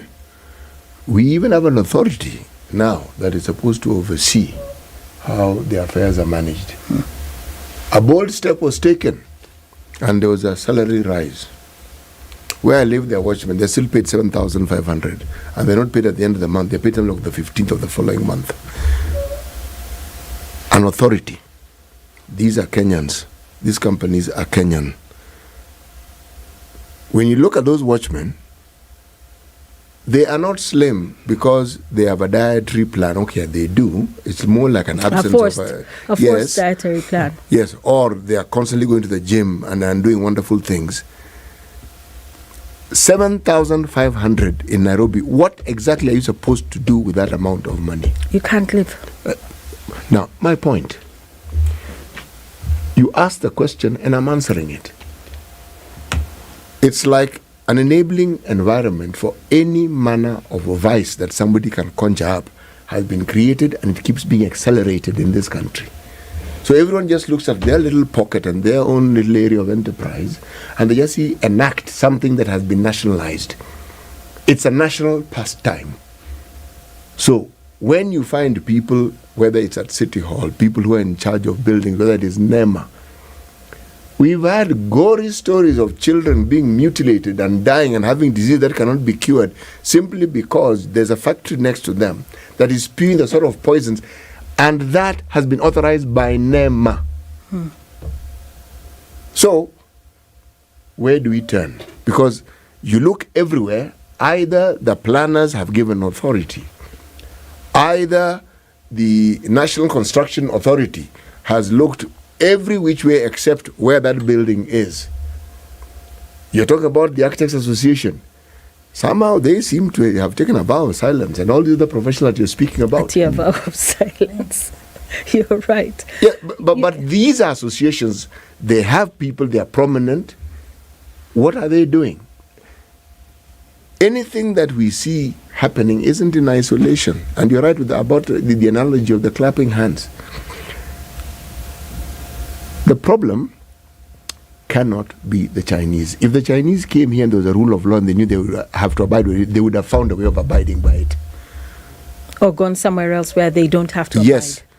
If you look at other communities who offer us aid, I'm going to give the Japanese as an example.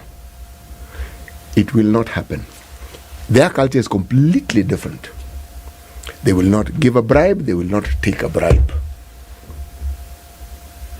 You know, I want to just say, and one of the things I was thinking about is it starts with us. Yes. When you see, and it starts with us, but I am not absolving the Chinese. Please, today we are not walking away with Chero has agreed the Chinese are not the problem. Oh no, I'm not absolving them either. I agree with you that because of the hate we manifest, the disdain we manifest for each other, and the class strata that we have created in this society, where lives in Pipeline are less valuable than lives in Karen, they see the loopholes and they exploit them.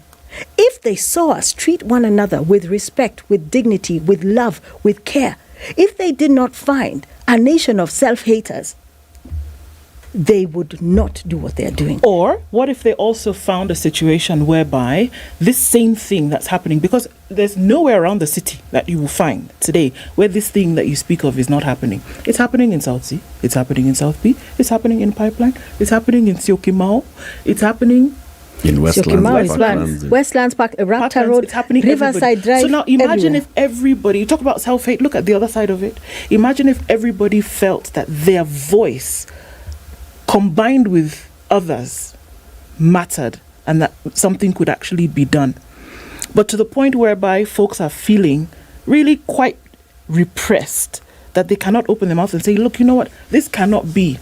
Yeah. We're just going to take it and we'll buy water bowsers because the pressure on the system is terrible. There's no sewage, so let's come together and buy our own. There's no, So if people were to be able to come together and know that they do have, number one, strength in numbers and strength of voice, because you are a citizen, would we see that something would be different? Absolutely, and this is one of my objectives as an active citizen. Why do I call myself an active citizen? I'm not the senator. I'm not the governor. I'm a citizen of this country, and I've chosen to be active. When we started Switch Off KPLC, when we started doing all we were doing, Linda Katiba, all of that, Humanity Kenya during COVID, it's because you say you're a citizen, but you're not going to keep quiet.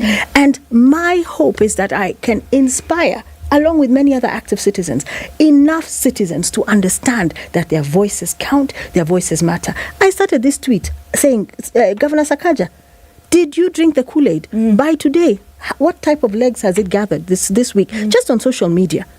So we can make a difference. And I tell people we have made a difference. Even with our energy justice, we're in the Court of Appeal now. It may be quiet because the wheels of justice are turning. But we are there and we're going nowhere. So you're right. So if on Peponi Road, which you call also the leafy suburbs, and God rest Professor Wangari Maathai, if in peace, if she had not protected Karura Forest, do you think we'd have Karura Forest today? No. You would have 45-story skyscrapers there where we go to Karura to walk. Everybody goes to Karura to walk. She protected. But that Peponi Road, see buildings are sliding.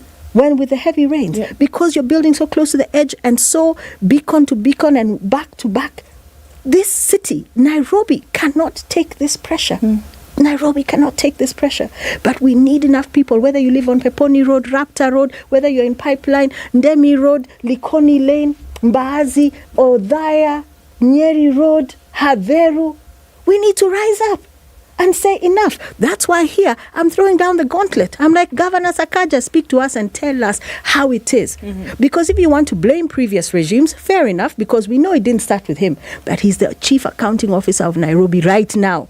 And we're holding him to account. And we're going to indict him. And this is going to be his legacy.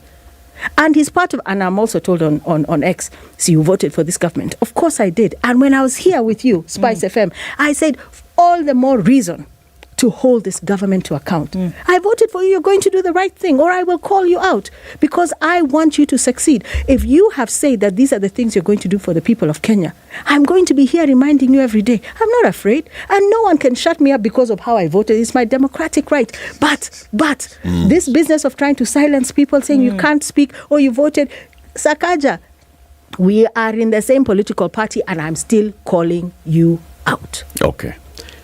You've gone to the Environment Tribunal. Yes. Where else? What are the steps?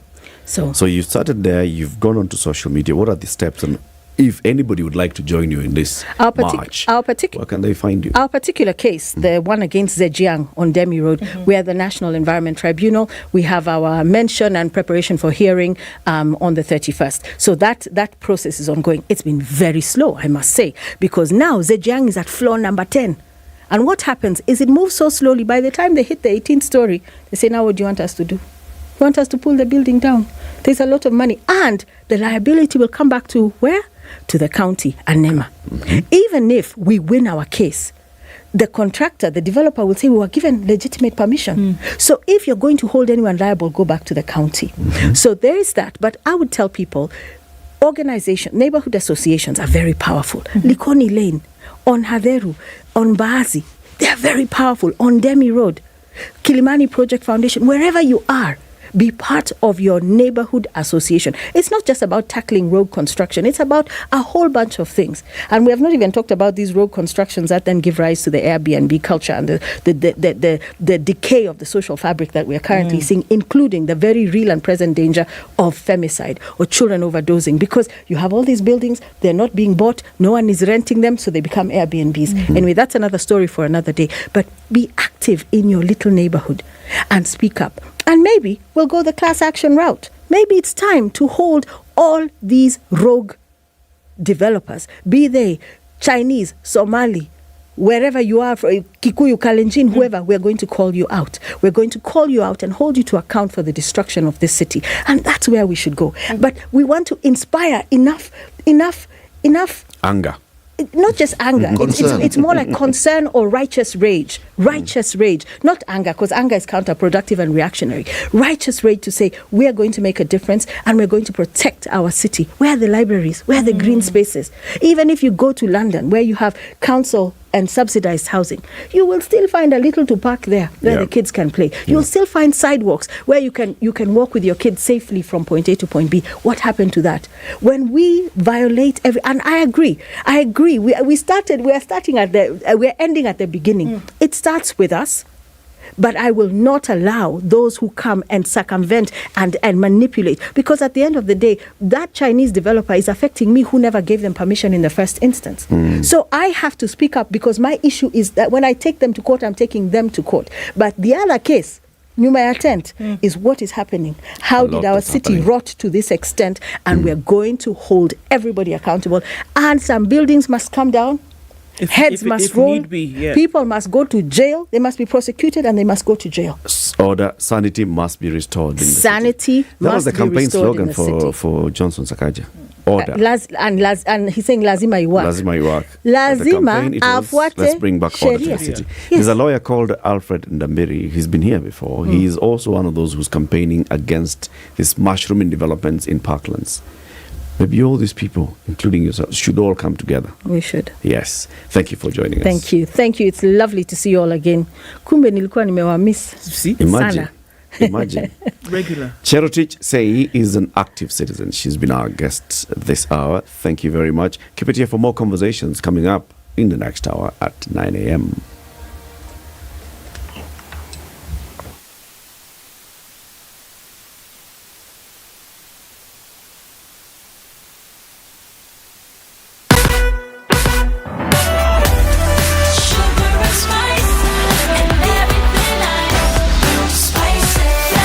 Spice up your life.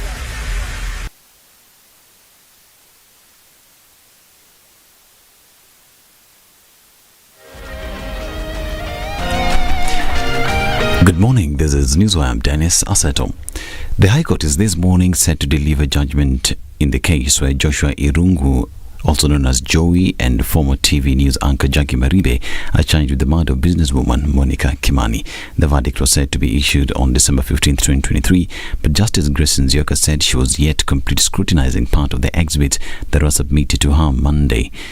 In a virtual submission, the judge told the parties in the case that 3 gunny bags of exhibits were submitted to her and she would need more time to peruse through them. She said the exhibits include items such as clothing, bottles, among others. The main accused person, Joshua Irungu, had pleaded with the judge to deliver the judge before Christmas holiday, arguing that it has been a long and organizing wait for him and his family. The judiciary will Monday roll out the introduction of judicial services in Huduma centers, with the first phase lined up for Nairobi and Thika before nationwide implementation. The judiciary says it is seeking to leverage the success of the Huduma centers and particularly the technology deployed to enhance access to justice by Kenyans. But lawyers through the Law Society of Kenya have protested the move, saying it will lead to an increase in unethical practices, further questioning why the judiciary was quick to implement the plan without sufficient consultation at a time when concerns were rife that the judiciary was under the executive's chokehold. A post on the judiciary social media handles on the anticipated rollout of judicial services in 6 Huduma centers slated for Monday next week triggered a heated debate as the LSK, led by its president Eric Theuri, took issue with what they termed as a rushed decision that was bound to attract masqueraders and paint their industry in bad light. A report by the State Department for Public Works has exposed the risks sections of learners in schools in Kimilili and Aldai constituencies are facing due to shoddy workmanship during the construction of classes. The reports indicate that classrooms in 10 out of 12 schools in Kimilili are structurally unsound, while one in Aldai constituency is unfit for habitation. The audit of the infrastructure projects funded through the Constituency Development Fund in the 2 constituencies was commissioned last year by the National Government CDF board after members of the public from the 2 constituencies complained about the quality of work done. In the results, which vindicate the public, the reports show how contractors charged with constructing the classrooms were not executing their jobs to the required standards. Out of 12 schools audited in Kimilili constituency, only Sango Baptist and Kamusinde RC primary schools had buildings that were structurally sound. A family in Githunguri, Kiambu County has been subjected to endless agony following the detention of the body of their mother for failing to settle 77,000 shillings hospital bill. 40-year-old Florence Wanjiku passed away Tuesday at the Kiambu Level 5 hospital after spending close to 3 months at the facility. Diagnosed with meningitis in November last year, Wanjiku gradually recovered and was due for discharge early January this year. However, the family could not settle the accrued medical bill of 77,000, leading to her detention until her demise this week. By then, the bill had accumulated to almost 90,000, with Njiku's family only managing to raise 40,000 shillings through WhatsApp groups and harambes. Now, the United Kingdom will send back gold and silver artifacts looted from Ghana in the 19th century after a long-term loan agreement was struck. Both the British Museum and the V&A will send aids related to the Asante Royal Court to Ghana, where they will be displayed at the Manhia Palace Museum in Kumasi, according to a press release from the UK museums. Many of the items, which include 13 pieces of Asante royal regalia, were looted during the Anglo-Asante Wars, while some were part of an indemnity payment that the British forcibly attracted from the Asante Hene or Asante King. Others were sold at auction, entering private collections and museums worldwide. And Israel has accused the World Health Organization of collusion with Hamas by ignoring Israeli evidence of the terrorist use of hospitals in the Gaza Strip. Ambassador Meirav Eilan Shahan told a meeting of the WHO's executive board that there could not be a health in the Palestinian territory when Hamas embeds itself in hospitals and uses human shields. She said in every single hospital that the IDF searched in Gaza, it found evidence of Hamas military use. This is Newsworm. Dennis Aseta, good morning.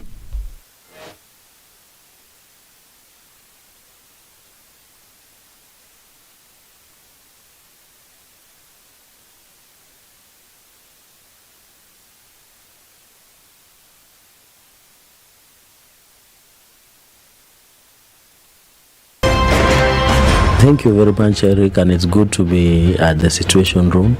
Always a pleasure coming here. This is the most challenging interview panel in Kenya. You guys are very well informed, and as you can see, Charles today, very philosophical.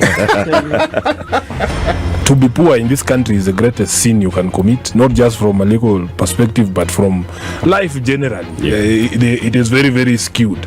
We've just heard on the floor of Parliament, just most recently, a leader within the ODM saying that Sisi ni ng'ombe is a baba. Yep. Which means that you are willing to be milked dry. You cannot force me to believe. I'll give way. If it's land that I'm told to return to you, I will. Okay? because the court has said so. But I'll continue saying 94.4 Spice FM, Nairobi. If you go out of this country and come back the same person, then you have a problem. Buy land, 1 million. Put it there for 5 years. What's the purpose? It'll have increased in value. No, that's the thing. That's darkness. That's an eclipse. You don't do that. I hope you don't believe that a hustler is a poor person or that all hustlers are poor. I've seen that conversation. Tell us, who is a hustler? So who's a hustler? Hustler is a person who is making a living through hard work. Corruption in Kenya is a political accusation. The people who are actually corrupt are not pointed fingers at. Kenya is not free.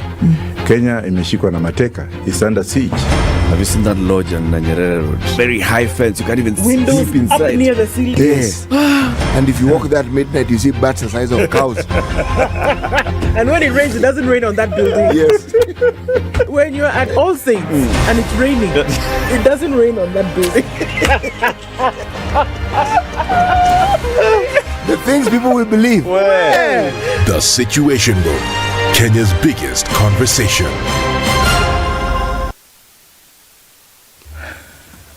Okay, so what are we looking at in the city this morning?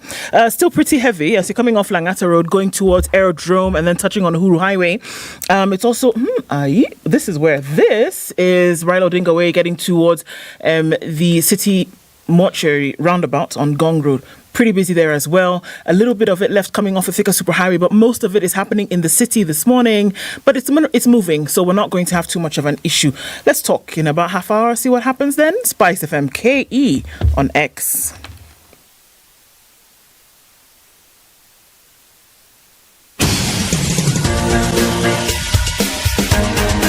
This is The Situation Room, the home of hard-hitting political commentary and penetrating insights about the state of the nation. This is a talk radio experience like no other. The Situation Room, a place for hard truths, debates, and elevated conversations. The Situation Room, witty, political, engaging, deep, controversial. In the room, we have C.T. Muga, researcher, academic, seasoned political observer, a fountain of wisdom in these politically uncertain times. Ndu Okoh, Nigerian by birth, Kenyan by choice, communications expert, Pan-Africanist, a truth seeker and believer in people power, and Eric Latiff, agent provocateur, the man in the chair, seasoned journalist, news hound, a man who believes in punching up, not down. This is The Situation Room, the only way to start your... Keringet is spring. Keringet is? A spring. Spring. So Keringet water, when you say it's bottled at source, it means bottled at? Source. Keri? Get. Okay, what do you want me to say? It means bottled at the Keringet. Oh, it's bottled at the Keringet, because Keringet, the word is actually spring. So Hapo too, there, right there. Hapo. Okay? No filtrations, artificial filtration. Or adding what extra chloride. Sulfur chlorides, sodium aluminiums. It's all coming direct from the richness of the earth. Yes. Okay. Yes. Got it. The minerals that it has are the natural minerals that have filtered through the earth into the bottle. Pop. Right? Strength in a bottle. Own your richness with Keringet water. City, Ndu tells you why EcoBank is very, very big in this time of the month.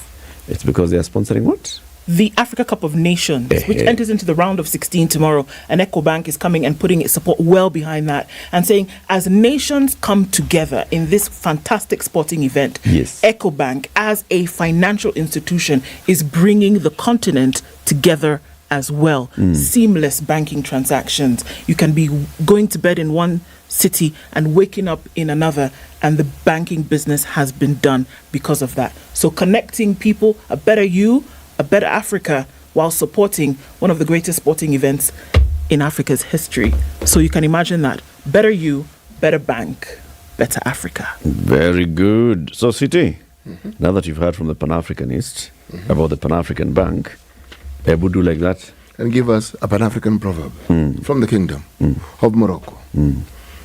Lies have no legs to look at.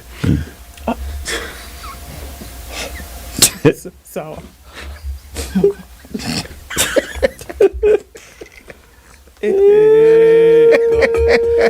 How do we help you? Just say. Okay. Haya. That one had to be said. Tumekupata.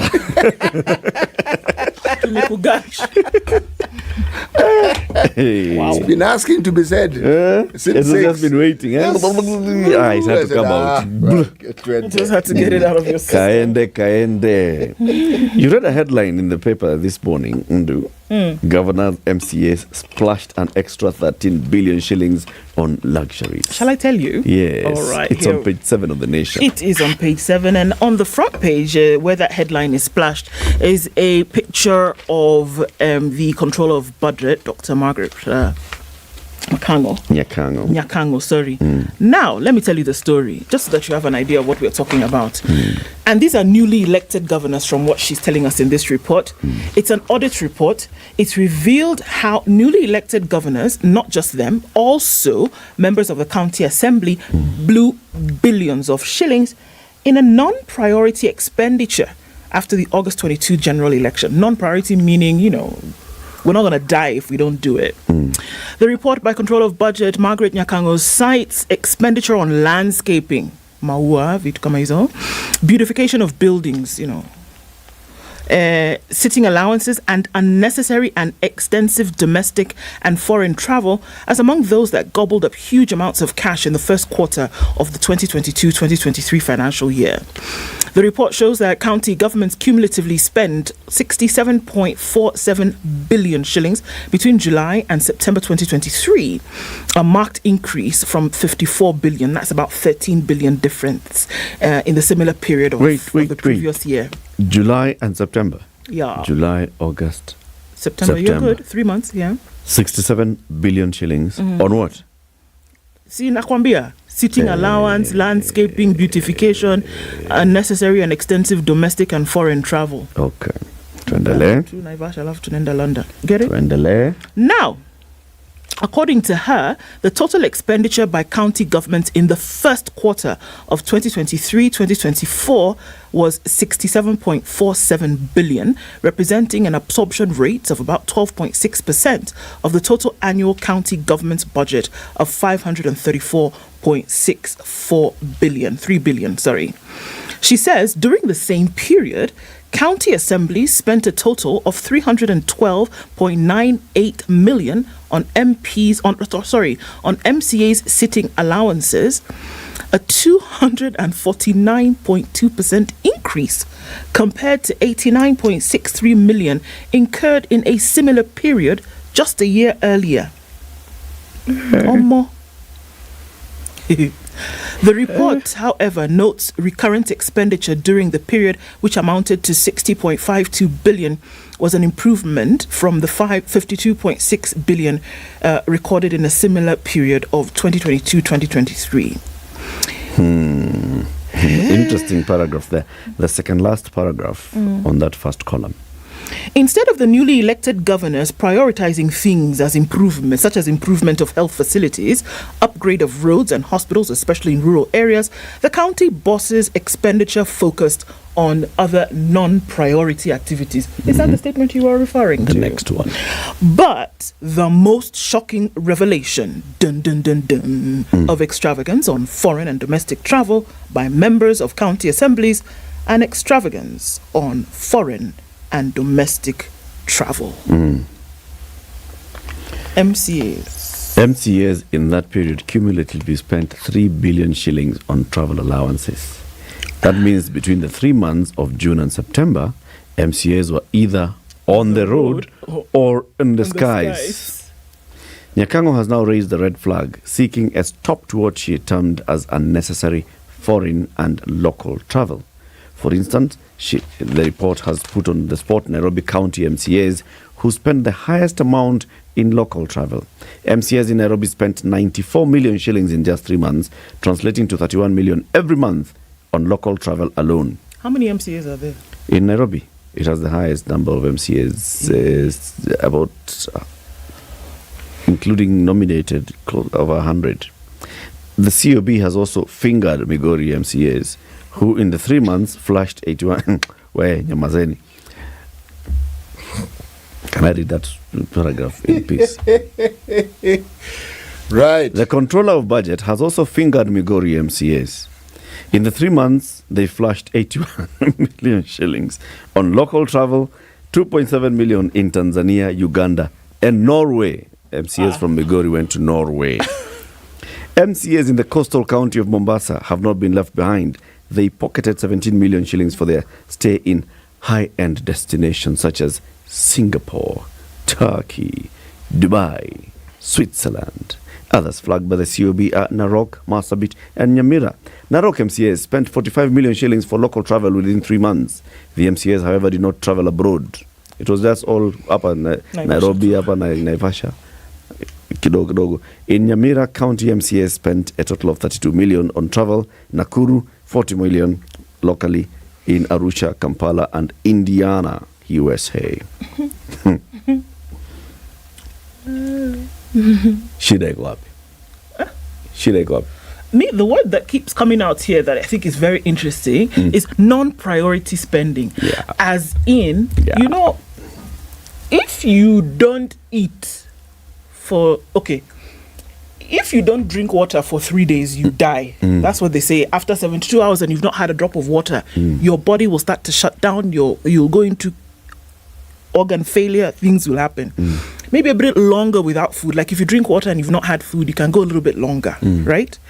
So that's a priority. You need to eat to live. This money that was spent, according to the control of budget, is that they didn't need to spend it, and the counties will still be running. The county assemblies will still be running. The nation would still be running. The other things could have been done if this money had not been spent. So this how much is it? Some 67 billion. Yep, 67.47 billion. Now, imaginez-vous what this money, just 50 billion today, 50 billion shillings. What could it do? What could 50 billion shillings do today? Let's look at this road. Let's look at Mombasa Road, all right? Expressway. No, the lower road. The cattle truck. Okay. If they wanted to repair it, put lanes, make sure that everything was at proper stages, lighting, sidewalks, bicycle tracks, everything, fix it, finish. From the roundabout at Haile Selassie all the way to the interchange, 9 billion. What? Come on, now wamekula. Hapo ndani wamekula, but it's finished. They've put lights, they've even put flowers. Bicycle, we can ride and walk even at night like it's daytime. 9 billion. Mebaki nangapi? 41. Okay, what else can we do? At 41. See, it's 50 billion that they didn't need to spend that they spent. 67 billion. I'm just rounding it down so I don't have to do extra mathematics at 9 in the morning. Do 68. Okay, 68 we've spent. 79. Now we're at 79. Abi? No, now we are reduced, we are removing. Oh, 68. 68 now, we've removed 9 billion. We now have 59. We have built the road. Gongon is shining. Everything is very nice. Okay. I remember when City's friend is called who now? Former KPM DPU. Former who? The former Nairobi CC for health. Our friend now. Former activist, doctor. Okay, God, don't worry. I'm going to get it. It's the chief officer for health during Nairobi Metropolitan Services. Yeah. He came and told us that 24 million shillings built plug and play. Now let's just assume, right? That it was true. It was plug and play. No. We've not put any equipment. We've built the structures. Okay. We have running water. The taps are there. We've not put in machinery. 24 million. Built you those. No, it was 24 facilities. It was 24 facilities, and 100 million shillings is what, around about 120 million shillings is what they used to build them. Okay, we have not even reached 1 billion. How much are we at now? We're at 58. We're still at 58. Now, the leasing scandal. It was 65 million shillings that they were spending per year to lease this equipment. Yes. So let's even multiply by 10 and say that let's even multiply by 20 and say that we want to put them in different places around the country. We are still at 40 billion. Okay. Capitation that was needed for schools, because I cannot stay away from that. Capitation that was needed for schools to complete the money that was being owed to them. We are left with another 37 billion shillings that was not paid out. Or let's even add on top the one that is needed to finish term 2. Add it together, it's 40 billion. Remove it from that money, we still have 20 billion. In this non-priority spending by county bosses and members of the county assembly, non-priority spending meant that it was not necessary. You know what you've done? You've finished a major road, you've built health facilities, you've equipped them, even if it's not your equipment, you've leased it, that you return it to somebody. You've even sent children to school around the country, and you people have used it to go and put flour and climb plane. And then tomorrow we'll say, we're very serious about the development of this country. Wow. A meeting is not necessary. Are you saying meetings are not necessary? I said when COVID started, presidents of countries, do you remember? Presidents of countries who you will say, no, this one they have to go and meet and sit down and sign with the green pen. Presidents of countries proved that you can do virtual meetings. And it happened. Did it not happen for all of us to see? Or was I on my own? Yeah, there was a pandemic. The path that we seem to have taken is not a path that we are inventing. It's a path that has been taken before. If you're looking at the history of mankind, I'm making it a broad discussion. And the consequences and the eventual cataclysmic consequences of those actions over a period of time are also clear and bear for us to see.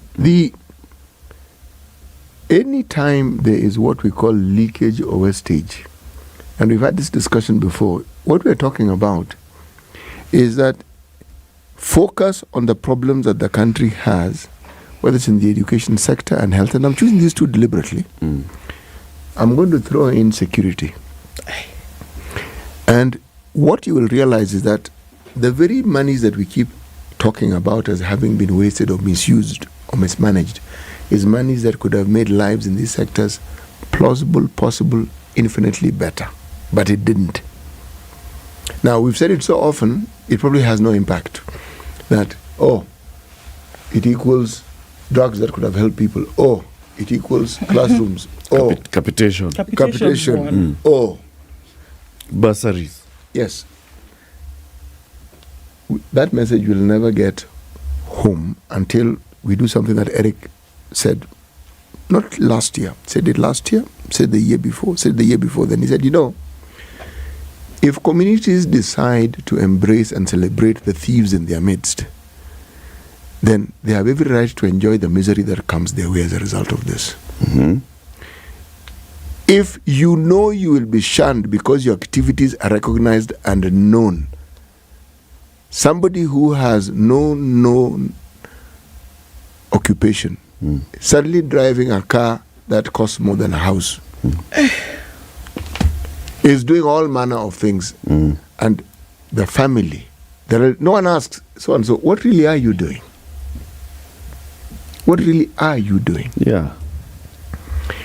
Instead, what do? We make them chairman of this, chairman of that, chairman of that. We welcome them in the church. Every time we have a harambe, they're the ones who are called. So essentially, we have also developed a culture of embracing these misdeeds and normalizing them. So somebody does not feel, there's no pricking of the conscience that you've done anything wrong because you are accepted. When you know you will be rejected, you will think very, very, very, very hard about whatever it is you want to do. But when you know, in fact, you will be not just lauded, you will be applauded and you will be considered some sort of hero. Yeah, and you'll even be elevated because that person starts being a guest of honor at a harambe. Next thing, they are made a board chair of a school. They will be. Next thing, they become the MCA. Next thing, they are MP governor. Yes. That's it. Same person. You are basically rewarding them with positions and positions and positions. And you keep rewarding them. Yeah. And you know very well. So when the person, if they started by just, like we say, guy left shags in tatters, everybody knew this was the local chicken thief. Guy comes back driving some new brand of motor vehicle and sporting a pot belly. And now you call them to Harambee in church. You give them that front seat there next to the pastor. Pastor, in fact, even invites them to talk to Nini. They contribute to Harambee. You don't know and you're not questioning where the money has come from. But you clearly can tell this guy has no known job. This guy, he's a thug. And then you elect them to a position. Yes. As MCA. Yes. The next thing that you do is now you start seeking them out and coming to, with all manner of needs. And saying, in fact, now he's our guy. Now he's in. Now, sasa unajua sasa ameingia kwa kanjo. Now, we are seeking these contracts. They have roads that they are doing. We need to know which roads we are doing with him. We are looking for those opportunities. You have created this opportunity for this guy to spend his money. And you have sanctified misdeeds, and you have enjoined yourself in those misdeeds, whether it's by your silence or with your compliance, but that is exactly what you have. So it's also argued that we just can't keep blaming society. Actually, we can, because every group of individuals we speak of don't live in another country and visit us on the weekends. They live here. They work here, and the money we're talking about is money which is collected here. All these things that we talk about, tax this, tax the other, fuel this and the other, all these things that we keep paying directly and indirectly, that is what they're taking. There's no other money they're taking, it's that one. And all these monies are actually intended to fit into a budget that the country, that the government, that Parliament places before us to ensure that the needs of the citizens are met. So obviously they're not going to be met. Do you think we would be able to see a direct correlation? You see this 67 billion, Abi? This 67 billion, for which we've seen the majority of it has been spent on travel, because even if you paint it all the colors of the rainbow, you will not spend 1 billion to paint office, Abi? It's travel. It's travel, it's sitting allowances. They've told us MCAs went to Norway. Go where? Yes. Will you be able to see a correlation between the amount of money that has been spent on this travel and the work that has been done at that level, at your ward level?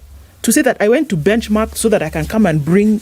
You see the way MP for Yatta told us that there's a very stony area, there's granite, they need to whatever it. So one of the initiatives they came up with was, he said they traveled to where, then they look at this technology for crushers, and then they've been able to bring it so that they can have people in the community now come either purchase the crushers or work with the crushers, so that they can now start to get value out of the granite because it is in plenty. Now, if somebody told you that they spent 1 million to go and get this technology and bring it, and you can see it like this, then you say, okay, we can see it working. We can see that there's relevant value for the investment that you made.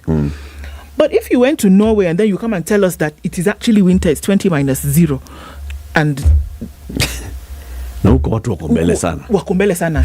Then we cannot see. Then we cannot see what you've done in Mavoko ward. Boss, there is a problem. Because what we've said is that this 67 billion has gone down the drain. And that you will not see any requisite action or engagement or activity as a result of you spending this money. My goodness.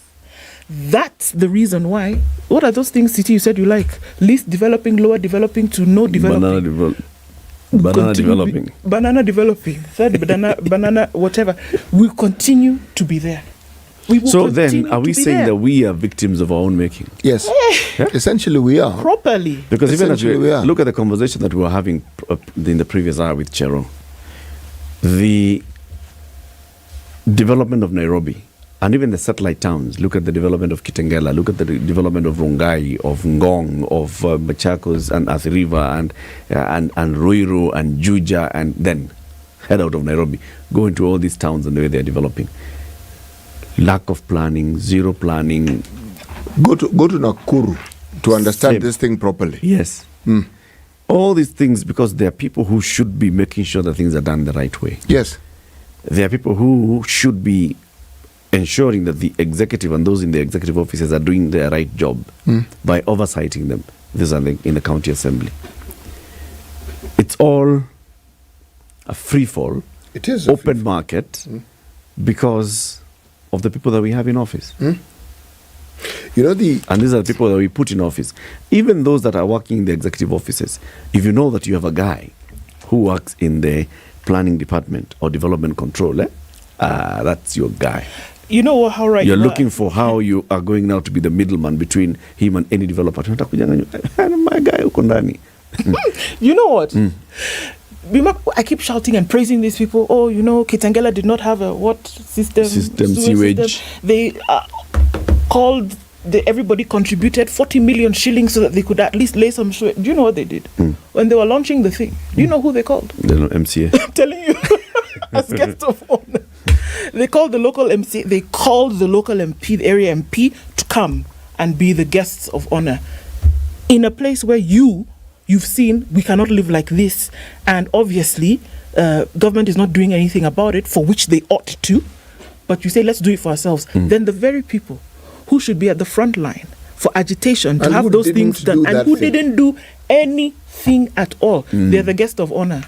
Then they'll go and shout tomorrow that, in fact, see, the people in my area, look at what we have done. Look at what we have done. We enable this kind of rubbish. We do. Let's take a break. And we want to hear from you after this break. 0719-012-600. I'll say it again slowly. 0719-012-600. Okay. We talk about all these things that are working, not working. Are we victims of our own making? Do we enable these people to do these things? When 13 billion shillings has been spent on luxuries by governors and MCAs in just 3 months. My God. 3. Are you like, do we enable them? We'll be back shortly after this break. Download Maramoja Taxi app, tafadhali. Okay? Because if you download Maramoja Taxi app and then you load some cash into it, 50% bonus on the amount that you've loaded onto the Maramoja wallet. If you use the SPICE30 promo code, what do you get? 30% discount immediately on your next trip. Huh? If you don't download that thing, but do it now. This is the Situation Room, the only way to start your day. Step up and shine. It's that time of the year to win big with Kiwi. Stand a chance to win school fees worth 35,000 Kenya shillings weekly and instant airtime or data. Here is what you simply need to do. Visit your nearest store, buy any participating Kiwi tin with a fabulous new design nationwide. Dial star 459 star 5 hash, enter the unique code you'll find under the lid, and you could be the next winner. Kiwi, your trusted partner to protect, shine, and waterproof your shoes. Terms and conditions apply. Patrick Lodge, Otieno Lumumba. Karibu sana. Asante sana. CT Muga. CT Lodge. Muga, not Muga. He's here and here's the day's proverb. One man marries a woman. Another man marries troubles. Is he the same man? Spice. A lion cannot eat more than 2 donkeys. It would die a natural death because there is no ICU in the forest. In Kenya, it has become the situation that you cannot conduct 2 elections. In fact, with the same IEBC. You can't. I tell you about this Indian friend of mine who was enjoying other Indians in the group. He wrote the word valve and told them, read it. So how did he say it? I really want to know. The valve. Of course, kina Ednah, it's the, like you've said, the bees and the peas. Kila kitu mkisia kisema atasema opposite. Opposite? Ukisema hii anasema opposite. Opposite. Ukisikiliza namna hii unasikia opposite. The Situation Room, Spice. The only way to start your day. It's 20 degrees in Nairobi, partly sunny conditions, highs of 25, and we'll see highs of 27. In a sunny Nakuru at 20, 18 and sunny in Nyeri, going to highs of 27, and 25 will be the high in a sunny Eldoret at 18. Mombasa this morning is sunny at 29, we'll see highs of 32, and Malindi at 29 will go to highs of 32 as well. Kisumu is sunny at 25. We'll see highs of 29, while highs of 28 will be realized in a sunny Kakamega, currently at 23. The rain continues in Kampala at 21. At 27, it's partly sunny in Dar es Salaam. Partly sunny conditions at 20 in Johannesburg, and we'll see highs of 33 in a sunny Mogadishu. Highs of 26 in a sunny Addis Ababa. Lagos, hazy skies with the Harmattan continuing with highs of 34, and 32 will be the high in a rainy Kinshasa. Out in Beijing, 6 degrees and sunny. We'll see highs of 6, and London will have highs of 11 with Paris at highs of 12. 6 degrees and cloudy in New York Thursday night. Highs of 9 and lows of 5.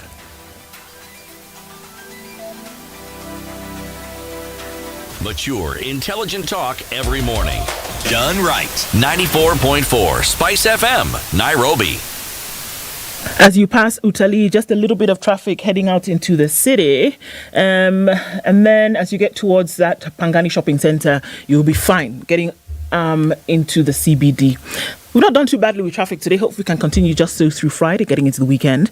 We'll have a look at things as we go through the morning on Spice FM KE on X.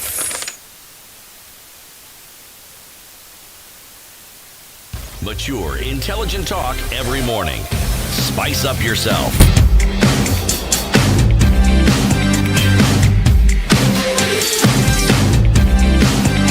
Mornings done right.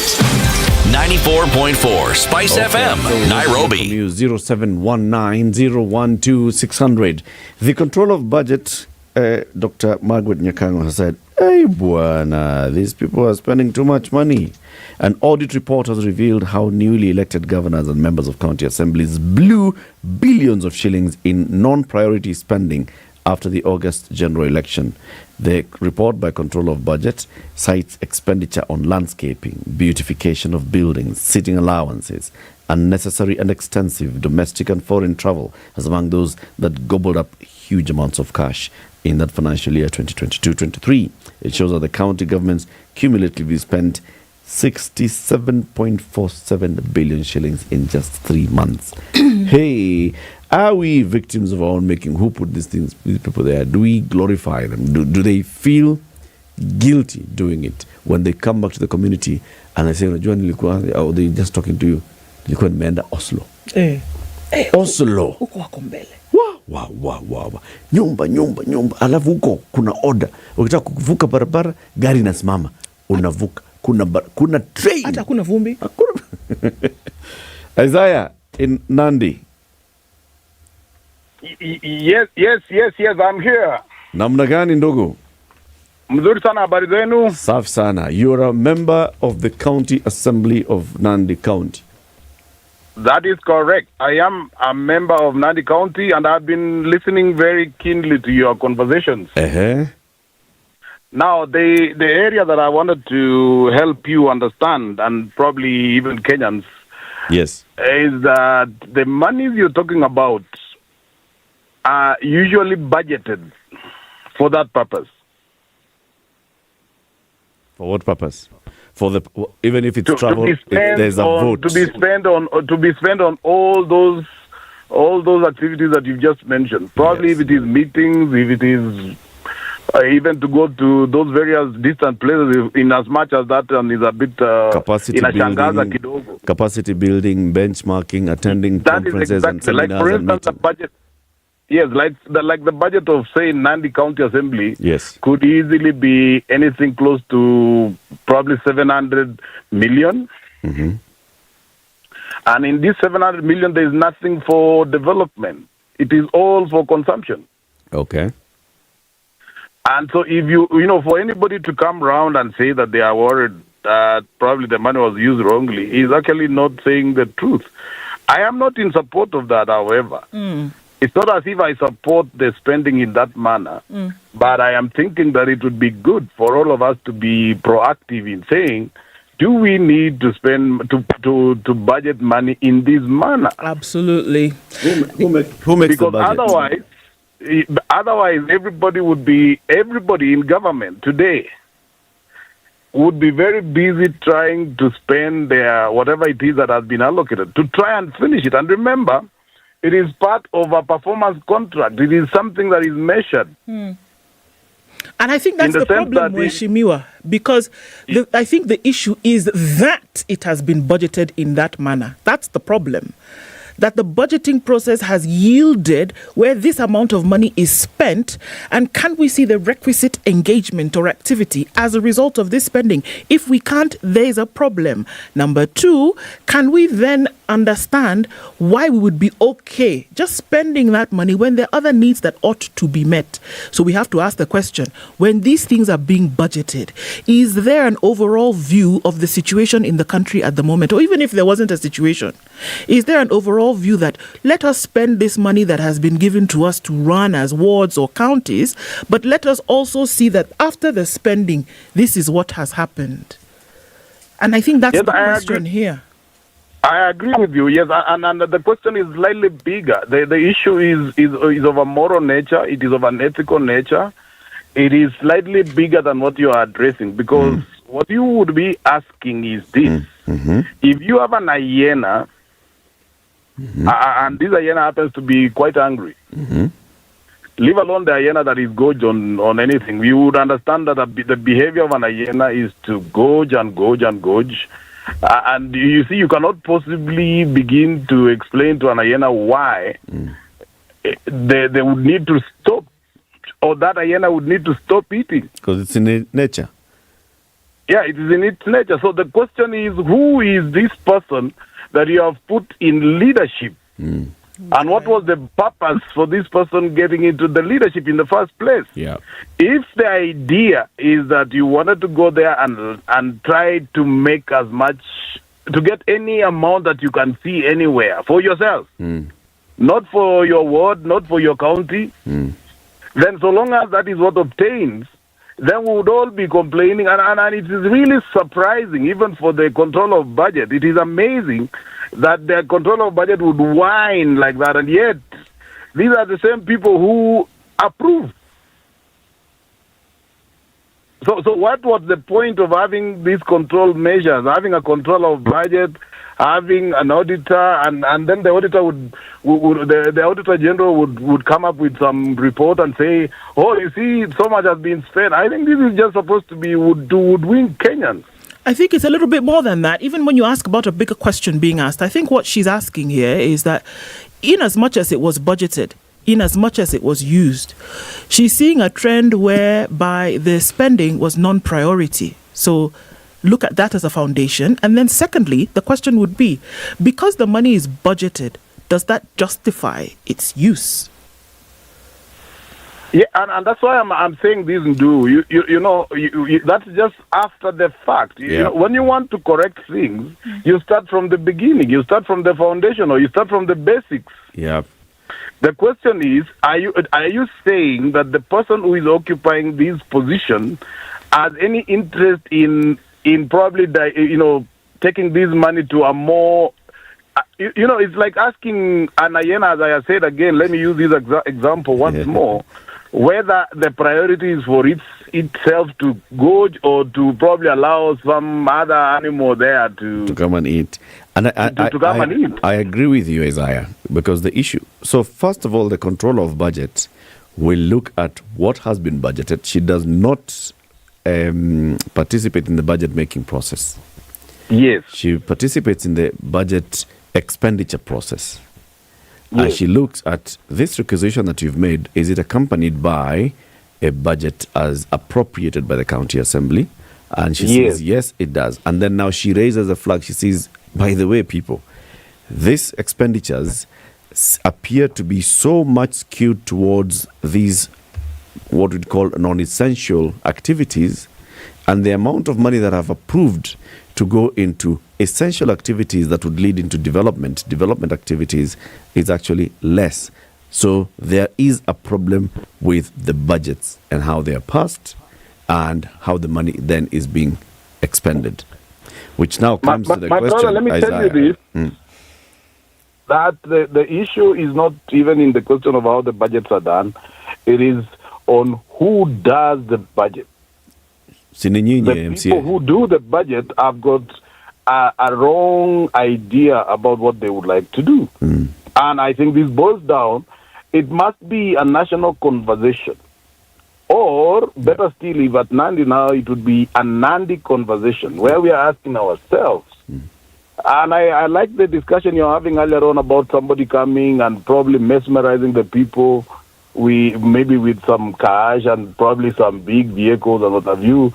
We should see a situation in the future where somebody would be afraid to do that. Where if I am a leader or an aspiring leader, I would be afraid to go to my people with, say, a 30 million vehicle when they don't know how to have 3 square meals, they don't know how to pay school fees for their children, they don't know how to get medicines and what have you. It should be that way. Yep. So at the end of the day, this must be a conversation that goes back to the electorate. To say to the electorate, leaders must not be the first to eat. You see, in this country, leaders are the first to eat. And in fact, so long as leaders are eating, then the rest of the population can just be like that. And you would know that by just look at the offices. Which office is normally the most probably carpeted, padded nicely with all the resources? It's probably just at the governor's office. That is the place where nothing misses. But when you come to the dispensary, you could not be having medicines in a dispensary, but the governor has got fuel to go around the world, for instance. So under those circumstances, who should be asked the question? The voter. It is more closer to the electorate themselves. They should be educated a little bit more so that the leaders can be sensitive. I'd like just to point out to you, there was a case of a certain senator in the U.S. who was relaxing somewhere. He had taken a vacation. It was not wrong. And he was relaxing somewhere on a sunny beach. But it happened that back in his state, I think there was it what hii upepo huwa inakuja saa zingine inaitwa nini? So it was causing havoc in his place, and he kept on staying there, and he had to apologize. Because there must be that sensitivity on the part of the so-called leader. Because otherwise, if the leaders do not have that sensitivity and they are not afraid of the people who elected them, then they would continue doing this. They would be okay just to go to Mombasa and relax. Impunity thrives. And I must add this and say to you as I wind up that, you see, these meetings would sometimes be okay if there was some outcome. Yep. But now the problem is that the meetings are just meetings for purposes of getting some income. The allowance. Isaiah, thank you very much. That is the thing I wanted to tell you. When I heard you talking about this, I want you to reframe the conversation and say, address yourself to the leaders, address yourself to the people, and say, people, hey, be interested in what is happening in your country. How is the money in your country being spent? Take time to interrogate. Take time to take your leaders into task and ask them, how come you're spending so much, yet we are not seeing, our lives are not improving, our living standards are not improving. Thank you, Isaiah. Thank you very much for your call. Much. Have a All good right, one. thank you. Okay. Let's hear from Amos in Nairobi. Good morning. Good morning, Tim. How are you doing? Good morning. I'm doing well. My name is Amos, as you said. Now, what I wanted to say, it has always been said, and it is still a fact, that corruption is always budgeted in Kenya. So whatever is happening, the last caller said that the leaders eat first, which I don't agree. Most of the time, the wananchi eat first because the politics in Kenya has been highly commercialized. It is always for who has who. If you just go to your village now, you want to campaign and you have nothing, there is high chances you'll not make it. And Kenya has always believed in lies. So most of the time, these people, when they come, when they get elected, when they go there, the first thing is to budget the corruption to recover the money they use to campaign. Because sometimes when you do the cost-benefit analysis, then you see the amount they have spent in campaigns versus the amount they will earn for the duration.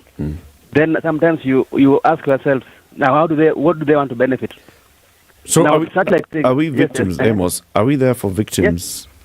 Yes. We are victims of our own mistakes. Yes, I agree. We are victims of our own mistakes. But until that time, when we'll be critically analyzing these people when they come, and we elect you based on your ideas, not based on what you have in the pocket, then I don't think we are heading anywhere, because it is not just in the county alone. It is even the national government. We've been making noise in the near past about the spending in foreign visits and public and the local visits, travel, it is high. Thank you, Amos. Even if you make noise, it is still the same. So I don't think until that time we'll now have a meeting with ourselves as the Wananchi and then do the right thing. Otherwise, we'll keep on making noise. Thank you, Amos. Let's go to Daniel Nkaimurunya, Kajiado County. Hello. Hello, good morning, Mr. Eric, Ndu, and Mr. City. Good morning. Now, I want to propose something. Mm-hmm. All the radio stations, if cannot emulate SpiceFM on speaking to matters that concern the common man and the well-being of our country, let's not have these morning talk shows where people are talking about things that don't help us. Now, when you come to the issue of these county governments, yes, the common Mwananchi should not be discussing about the president. The common Mwananchi should be discussing about the MCA, the MP, the women rep, the people who are close to him, people who understand his or her problems. Then, when we have now the elite who are learned, you guys there, like the three of you can also be very good lawyers, even if I don't know that is not your field. You take people to task with very important questions. You handle the governors, handle the senators, handle the president. Now, what I'm telling the common man, if your MCA has never built that road that is always having water and we are in the summer, you understand? It is so hot, but the roads are muddy, meaning the drainages are not working or there's some sewage affluent passing through the roads. And then this MCA, when it comes to campaign time, they want to tell you, I will build this road. The same road he campaigned with 4 or 5 years ago, is going to do the same thing.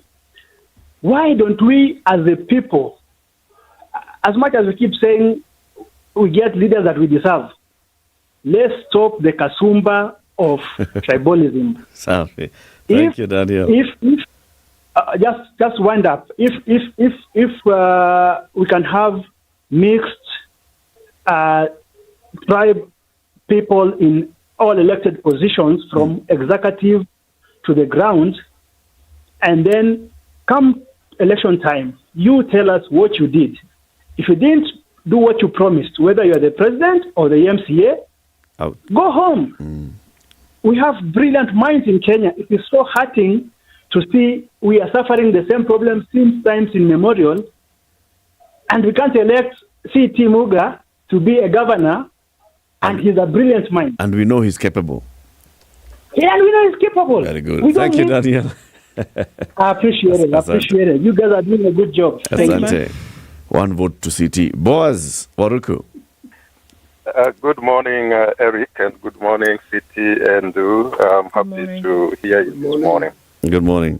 Indeed, I think mine is just a brief one. And today, because you're actually pointing to us where the monies are, and we have been saying that Kenya has lots of resources, we should be utilizing them well. And Eric, when Kenyans gave to themselves a social contract, a new one, in 2010, they were very clear that they should be governed in accordance with that social contract, the Constitution. And if you look at Article 203, it talks of how we should be utilizing the resources. And in this case, when we do the budgeting, we should be, among other things, the first criteria that we take into account is to ensure that we put the national interest at number one. And I want to point it out that in Kenya right now, the national interest should be looked at as education. The 67 billion Kenya shillings that has been washed off is adequate, was actually adequate to take all the 1.4 million students who did KCP into Form 1 without asking for any other penny. Because each of them would be getting 48,000 Kenya shillings. That means all of them get that. So you can imagine those who are in day schools can utilize that even for the entire 4-year period and even to the post high school training they start with. So also that amount of money is actually more than enough to convert all the 30,000 teachers, JSS teachers who are now being considered as interns. They're being paid 17,000. These teachers, by now we could have converted them, we are able to convert them into permanent and pensionable terms, capping it at 50,000. The thing is, Boaz. Yes. You know, all of us who say these things, we know these things. Okay? I'm sure today, if you went to all the voters in any of these counties and asked them what would be the prudent use of money, they'd tell you where the pain points are. Yes. But then, you elect people, you tell them where the pain points are, you see these reports, then you take no action. What's ailing us? I think we need to be a little bit more conscious. And I liked, you had Jero in the morning, and salute to her, good friend. One of the things that we say that Kenyans must be very, very active and conscious of what is happening.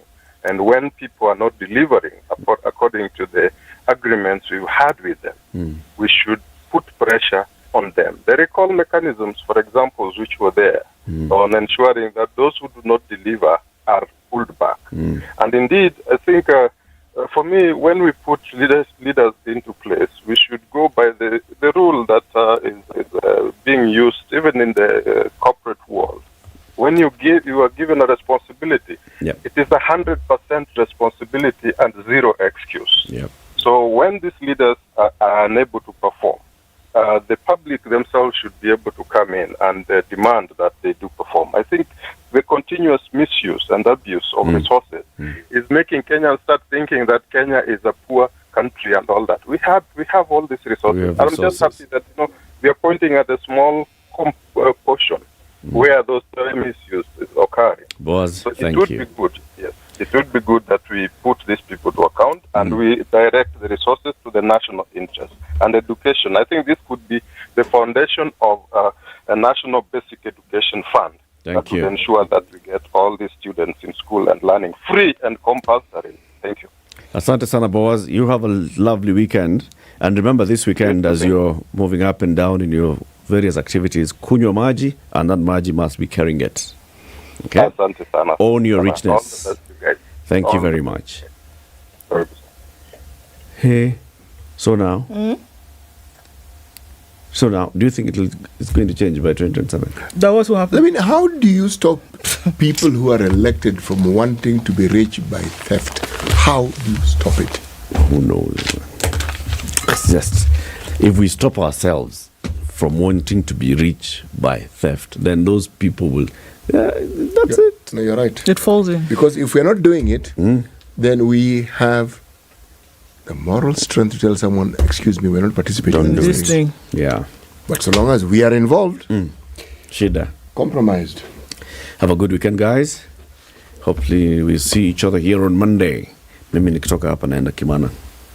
Tasalimia. Naenda kusalimia yeye. Yes, tuka harvest maharagwe. Very good. Yes. I will believe that you're harvesting when I see some. When you see some. That's the point. If I was not far from you, I would have shaken your hand. Nakuletea debe kumi kila mtu. Goro tatu. Have a lovely weekend, people. Enjoy yourselves. See you back here on Monday. It's